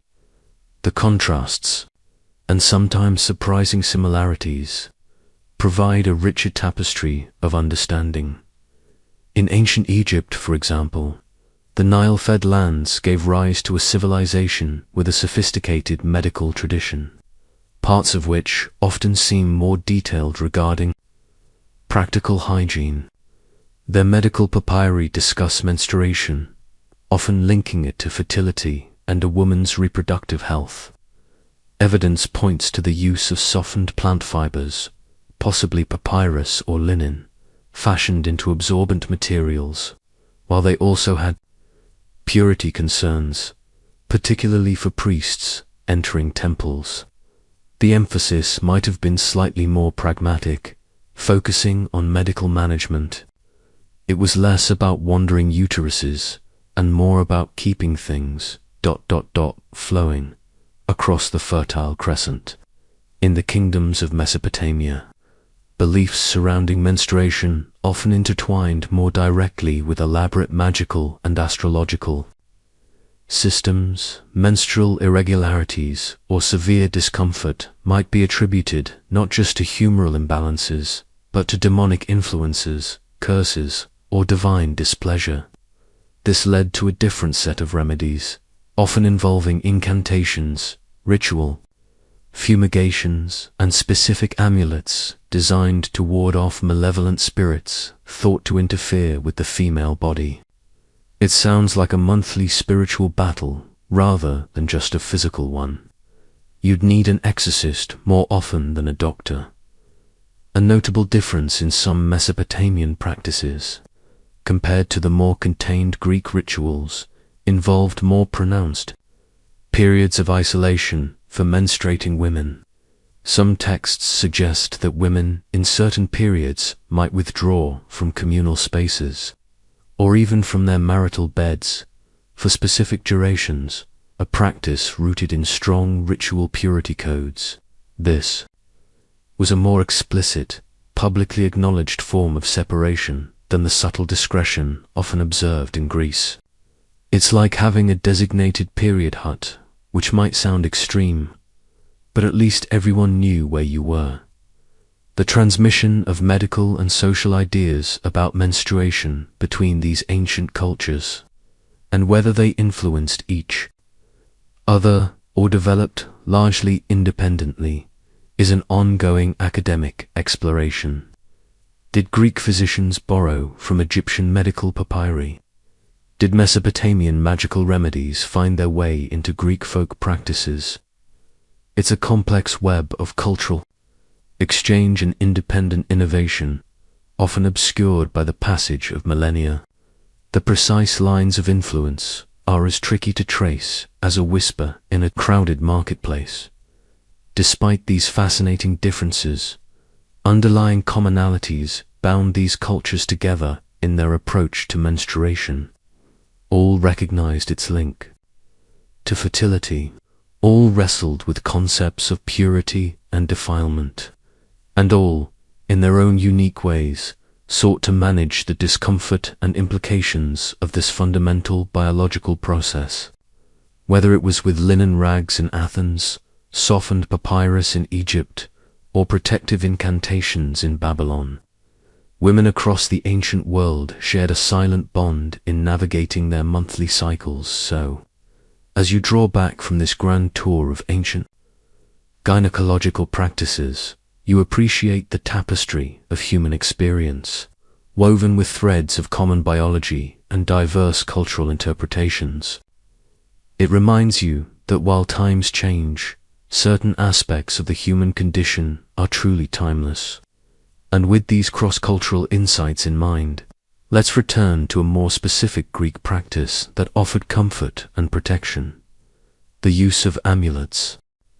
Drawing back from the vast, diverse tapestry of ancient cultural practices, your mind now settles on a specific, very Greek method of seeking solace and control: the use of amulets and protections. Because when faced with the unpredictable rhythms of the body and the perceived mystical properties of its flows, a little extra spiritual safeguard never seemed like a bad idea. These weren't just pretty trinkets. They were tangible expressions of hope and a desire for well-being. The general acceptance of protective charms and amulets in ancient Greece is a compelling aspect of their daily life. A pervasive truth confirms that these small, often worn objects served a myriad of purposes, warding off evil eye, ensuring good fortune, healing ailments, and crucially, offering protection during vulnerable states like illness, pregnancy, and, of course, menstruation. They were wearable prayers, a constant source of perceived comfort and influence. You wouldn't leave home without your keys, and they might not leave home without their favorite little charm. These amulets came in a remarkable variety of forms and materials. You might find finely carved gemstones, perhaps a smooth piece of hematite or chalcedony, chosen for its believed mineral properties. Some were crafted from metals, like bronze or lead, shaped into symbols or figures. Others were far simpler, just knots tied into threads of specific colors, or natural objects like unusual shells or pebbles believed to possess inherent power. These were often worn discreetly, perhaps tied around the wrist, neck, or even around the waist or thigh to address specific needs. For menstrual well-being, these amulets had a dual purpose. They were thought to ease pain and discomfort, perhaps, by regulating the flow or warding off any malign influences associated with difficult periods. The belief was that the amulet could bring regularity to an erratic cycle or prevent excessive bleeding. It was an external intervention for an internal process, a quiet plea to the cosmos for a smoother month. Beyond the personal comfort, some amulets also served to protect against the perceived dangers or impurities associated with menstrual blood, offering a spiritual shield to both the wearer and those around her. Crucially, these protections also extended to promoting fertility and ensuring successful childbirth. Given the fundamental link between menstruation and the capacity to conceive, many of the same amulets used for menstrual regularity were also repurposed to aid in conception or to safeguard a pregnancy. A notable amulet type, sometimes depicted in archaeological finds, involved tiny phallic symbols or figurines of goddesses associated with fertility, worn to invoke divine favor for procreation and safe delivery. It sounds like a strange good luck charm for your reproductive system, but in their worldview, it made perfect sense. The interplay between these magical protective practices and the more rational medical approaches remains a subject of ongoing academic exploration. Did women view amulets as a primary form of defense, or as a complementary tool alongside herbal remedies and physician consultations? It's likely they adopted an all-of-the-above strategy, covering every possible base. When faced with unpredictable bodily functions and limited scientific understanding, you embrace every potential avenue for relief and control, even if it's just a curiously shaped stone. It's like carrying a lucky rabbit's foot and also taking your vitamins. Why not stack the odds in your favor? Wearing an amulet offered a profound sense of personal agency. It allowed a woman to feel she was actively doing something to manage her body and her fate, rather than being a passive recipient of discomfort or chance. It provided psychological comfort, a tangible link to spiritual forces that might influence her well-being. It was a silent conversation between her and the unseen world, a personal act of hope. So, as you visualize the ancient Greek woman, perhaps a simple artisan or a busy housewife, wearing her discreet charm, you sense the quiet power these small objects held in her daily life. They were a testament to her hopes, fears, and her enduring quest for comfort and security in a world both beautiful and challenging. And from these individual acts of protection, let us now turn to the wider network of support and understanding that women found within their own circles. Drawing on the tangible comfort of amulets and charms, your journey now shifts from individual acts of self-care to the profound strength found in community.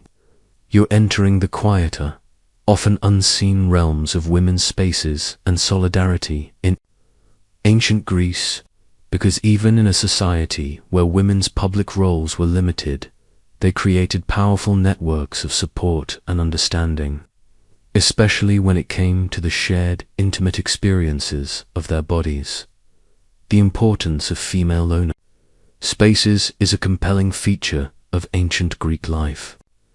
A pervasive truth confirms that areas like the gyneconitis, the women's quarters within the home, or even informal gatherings at wells or during specific female religious festivals, served as crucial sites for support, knowledge exchange, and deep solidarity regarding intimate female experiences.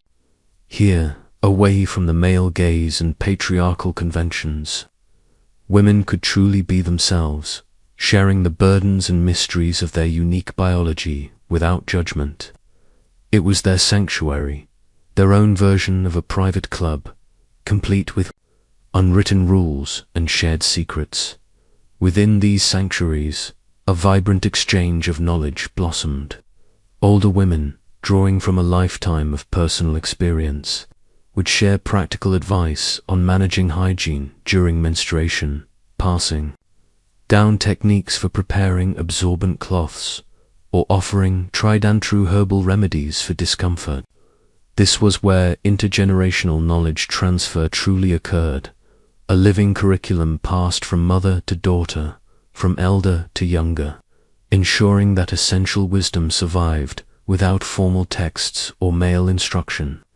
It was the original women's health seminar, minus the PowerPoint, beyond the practical. These spaces offered invaluable emotional support and understanding. To be able to openly discuss the pain of cramps, the annoyance of an irregular cycle, or the concerns about fertility with someone who truly understood was undoubtedly a huge comfort. It fostered a sense of empathy and reassurance in a world where men often had limited comprehension or even superstitious beliefs about the female body. You can imagine the knowing glances, the shared sighs, the quiet words of encouragement, a solidarity born from shared biology, a unique female ritual, often shrouded in mystery, hints at the profound depth of this solidarity, beyond the well-known. Public festivals, there were whispers of smaller, more intimate female gatherings or cults, perhaps dedicated to goddesses like Demeter or Persephone, where women came together to celebrate fertility, share secrets of the female body, and offer mutual support through life's cycles, including menstruation. These might have been highly ritualized, offering a structured space for communal understanding and the reaffirmation of shared female experience, reinforcing bonds that transcended daily domestic life. It's like a very ancient, very secret book club, but with more chanting and perhaps fewer actual books. The degree to which these female spaces fostered genuine autonomy and subtly resisted patriarchal norms, or if they primarily functioned as a means of managing women within the existing social structure, remains a subject of ongoing academic exploration. Were they a form of quiet subversion or simply an accepted, contained outlet for female life? It's a nuanced question. While they might not have led to overt revolution, they certainly provided a vital psychological and practical haven for women. The central role of midwives and older women as custodians of this collective female wisdom cannot be overstated. They were the informal healthcare providers, the confidants, and the teachers, ensuring that this vital information was preserved and disseminated. Their expertise was invaluable, bridging the gap between personal experience and collective well-being. They were the original aunties who knew everything, so as you picture the ancient Greek women gathered in their private quarters, sharing stories, offering advice, and finding comfort in their shared experiences, you feel the warmth of their solidarity. It was a powerful, often unspoken, network that allowed them to navigate the challenges of their bodies and their world with resilience and strength. And from this deep well of ancient female wisdom, let's now consider how these foundational ideas, however flawed, continued to ripple through time, influencing the very development of modern medicine. Having immersed yourself in the powerful solidarity found within ancient Greek women's spaces, your thoughts now lift from the immediate social fabric to the vast tapestry of time. You're tracing the threads of knowledge, seeing how the initial, often flawed, understandings of the ancient Greeks continued to shape thought for centuries, forming a remarkable legacy in modern medicine. Because even in our age of advanced science, echoes of Hippocrates and his contemporaries resonated far longer than you might imagine. The profound and enduring influence of ancient Greek medical thought is a testament to its foundational role in Western civilization. A pervasive truth confirms that the Hippocratic tradition and the theory of the four humours, which you've encountered several times now, dominated medical understanding for well over 1,000 years, stretching from antiquity through the Middle Ages and even into the early modern period. This meant that the Greek understanding of female anatomy, reproduction, and crucially, menstruation, largely remained the accepted wisdom. Specific Greek ideas about female physiology cast a long shadow. The concept of menstruation as a necessary purgation of excess humours, particularly blood, remained a central tenet. The idea of distinct male and female heats influencing bodily processes, with women being cooler and therefore needing to shed. This excess persisted through countless medical texts. Even the notion of the wandering womb, while perhaps less literally interpreted over time, continued to influence explanations for various female ailments, often linking them to a woman's reproductive state. Imagine trying to explain modern hormonal cycles to someone still thinking your uterus was off exploring your diaphragm. This influence cascaded through Roman medicine, Arab scholarship, and into the burgeoning universities of medieval Europe. Galen, a Roman physician, built extensively on Hippocratic principles, further solidifying these ideas for subsequent generations. It wasn't until the Renaissance, with a renewed interest in direct anatomical observation, that these ancient frameworks truly began to be challenged and eventually dismantled. It's like a really old operating system that kept crashing, but everyone kept patching it instead of just installing a new one. A distinct ancient Greek medical theory that lingered stubbornly for an unusually long time was the belief in the female body's inherent leakiness or imperfection compared to the male. This wasn't just about menstruation, but a broader concept that female bodies were less capable of retaining and cooking fluids, leading to more discharges and a general state of being moister. This subtly underpinned many medical explanations for various female conditions and contributed to perceptions of female frailty. Despite the obvious strength women demonstrated in daily life and childbirth, it's a classic case of bad science becoming ingrained dogma, perpetuated for generations. The degree to which these ancient medical frameworks hindered, or inadvertently laid groundwork for later, more accurate understandings of female biology remains a subject of ongoing academic exploration. While undoubtedly limiting and often based on faulty premises, they did represent an early attempt at systematic observation and rational explanation, pushing beyond pure superstition. It's a complex legacy, a mixture of brilliant insight and profound misunderstanding. You can almost hear the faint sighs of countless generations of female patients who just wanted a more accurate diagnosis. the true shift towards a modern understanding of female anatomy and physiology only began with the scientific revolution, when direct dissection, microscopy, and eventually the discovery of hormones fundamentally reshaped medical knowledge. The wandering womb was finally anchored, and menstruation began to be understood as a complex hormonal cycle rather than a simple purging of excess. It took a long time, centuries of slow progress, to move beyond these ancient ideas. So, as you reflect on this enduring intellectual legacy, you recognize that the very way modern medicine talks about and treats the female body still carries faint echoes of these ancient Greek thinkers. Their questions, even if their answers were sometimes off the mark, set the stage for scientific inquiry. And from these abstract, long-lasting ideas, we now ground ourselves in the tangible, mute witnesses of the past, the archaeological clues that whisper secrets from the earth itself.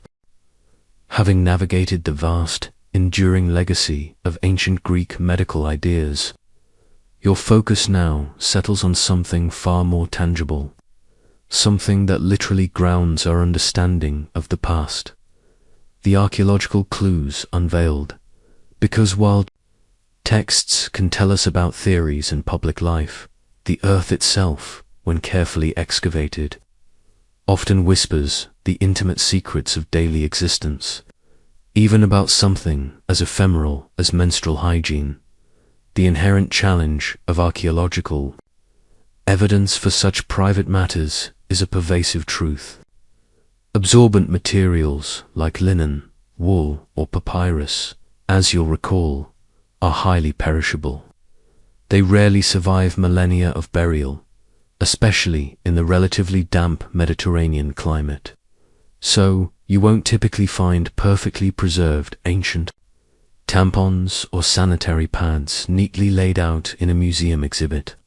However, what can be found are indirect clues, allowing diligent archaeologists to piece together fascinating insights into daily habits and rituals. It's like trying to figure out what someone had for dinner last week by looking at their trash can. Archaeological discoveries of household items and domestic layouts provide significant insights. Excavations of ancient Greek homes often reveal specific areas for washing, such as basins, cisterns, and drainage systems, particularly within the women's quarters or courtyards. These indicate a clear emphasis on personal hygiene, implying that the frequent washing of both the body and absorbent cloths was an integral part of daily life, intensified during menstruation. The very architecture of their homes was, in a way, designed to accommodate these private necessities. You see the remnants of a basin, and your mind fills in the constant cycle of drawing water, washing, and discreetly disposing. Furthermore, remnants of textile production, such as spindle whorls and loom weights, are abundant at Greek sites. While not directly linked to menstrual cloths, they confirm the widespread availability of linen and wool, the very materials used for pads. The sheer volume of textile work suggests a continuous supply of fabric that could be repurposed for personal hygiene. It tells you they were quite literally weaving their own solutions. A curious archaeological find that has prompted intriguing interpretations involves votive offerings discovered at sanctuaries dedicated to goddesses associated with fertility and childbirth, like Demeter or Artemis. While most offerings are explicit, for example, terracotta figurines of babies or mothers, some scholars have suggested that certain enigmatic small objects or unusual deposits might subtly relate to female bodily cycles, perhaps as offerings for safe passage through menstruation or successful conception. It's like finding a small, unidentifiable trinket at a wishing well. You know it meant something important, even if the exact wish is lost to time. The limitations and possibilities of interpreting archaeological evidence for such intimate and often unrecorded aspects of ancient life remain a subject of ongoing academic exploration. How do archaeologists bridge the gap between the material culture they find and the intangible practices of daily life? It requires careful inference, cross-referencing with textual evidence, and a deep understanding of ancient social norms. It's a bit like being a detective with only a few very old, very dusty fingerprints, trying to reconstruct an entire crime scene. Ultimately, the archaeological record, though often silent on the specifics of menstrual products themselves, speaks volumes through its broader context. It reveals a world where cleanliness was paramount, where privacy within the home was carefully structured, and where the materials for managing intimate needs were readily available through their pervasive textile industry. It paints a picture of resourceful women, adapting their environment to suit their biological realities, leaving behind subtle yet profound clues for us to uncover thousands of years later. And from these buried secrets, we now take our final leap into the present, seeing how the echoes of their experiences still resonate in our modern world. You've meticulously sifted through the archaeological whispers of ancient lives, touching the very stones that bore witness to their daily rhythms. Now, as our journey nears its gentle close, your mind takes a final, intriguing leap from the dust of millennia to the buzzing immediacy of your own world. Because, surprisingly, the experiences and beliefs surrounding menstruation in ancient Greece aren't entirely relegated to history books. In subtle, often subconscious ways, some of those very same ideas and cultural practices cast long, faint modern echoes in culture. The pervasive reality is that despite millennia of scientific progress and a world utterly transformed by technology, some ancient beliefs, euphemisms, or even a degree of cultural discomfort about menstruation subtly persist. It's a foundational understanding that human nature, with its deep-seated tendencies towards discretion and sometimes unease regarding bodily functions, tends to cling to familiar patterns. It's like how you still instinctively recoil from a spider, even if you know it's harmless. Old habits die hard, even cultural ones. Consider the linguistic echoes. You might find yourself, or hear others, using euphemisms for menstruation like Aunt Flo is visiting, that time of the month, or even more cryptic phrases. These modern evasions remarkably mirror the ancient Greek tendency towards indirect language. Remember those accustomed flows or female sicknesses in ancient texts. The underlying intention is often the same, to refer to a common biological event without uttering its direct name, preserving a perceived sense of politeness or discretion. It's as if an ancient Greek playwright coined Aunt Flo, and it just stuck for 3,000 years. Beyond language, a certain degree of cultural discretion, or even taboo around discussing menstruation, openly still exists in many societies. Today, while conversations are certainly more common than in ancient Greece, an advocacy for destigmatization is growing. You probably still wouldn't bring up your period casually at a mixed-gender dinner party, or announce it in a crowded elevator.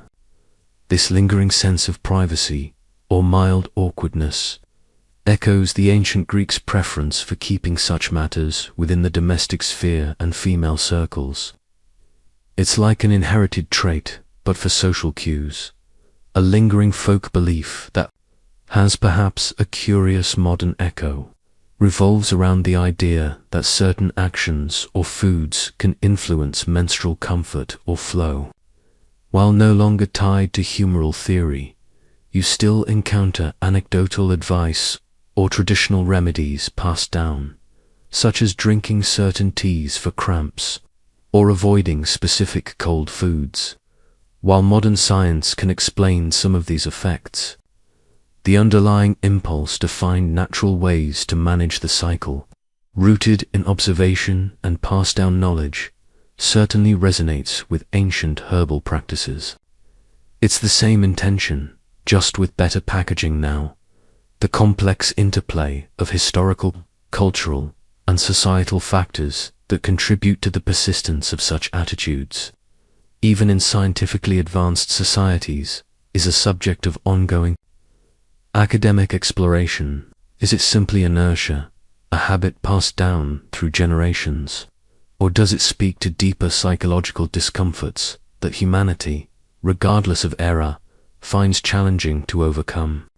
It's a fascinating puzzle, reminding us that progress isn't always linear, and old ideas can linger like a faint, persistent perfume.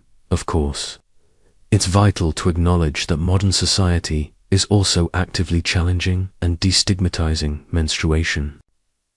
Campaigns for menstrual equity, open discussions, and accurate education are dismantling many of the historical barriers and silences. We are, thankfully, in a very different place than ancient Greece. But recognizing these faint echoes isn't about criticizing our present. It's about understanding the deep roots of human culture and how our ancestors' experiences, struggles, and solutions, however distant, still whisper to us from the past. It shows us that even the most intimate aspects of life forge connections across time, and as those whispers of antiquity now softly fade, your long journey through the intimate world of ancient Greek women and their monthly cycles draws to a close. The oil lamp is now merely a glowing ember, and the cicadas outside have settled into a gentle, sleepy hum. You've journeyed through the subtle societal norms, the ingenious practicalities, the strange medical theories, and the quiet solidarities of a world long gone. Their struggles with discomfort, their pursuit of hygiene, their silent strength in the face of taboo, and their enduring connection to the rhythms of nature paint a picture of resilience and resourcefulness. You now understand that even the most private aspects of life carry profound historical weight, connecting you to countless women across millennia. Take a deep, peaceful breath, letting the details settle into the quiet corners of your mind. There's nothing left to do now, but let the calm wash over you. The past has spoken its secrets. Sleep well, sweet dreams.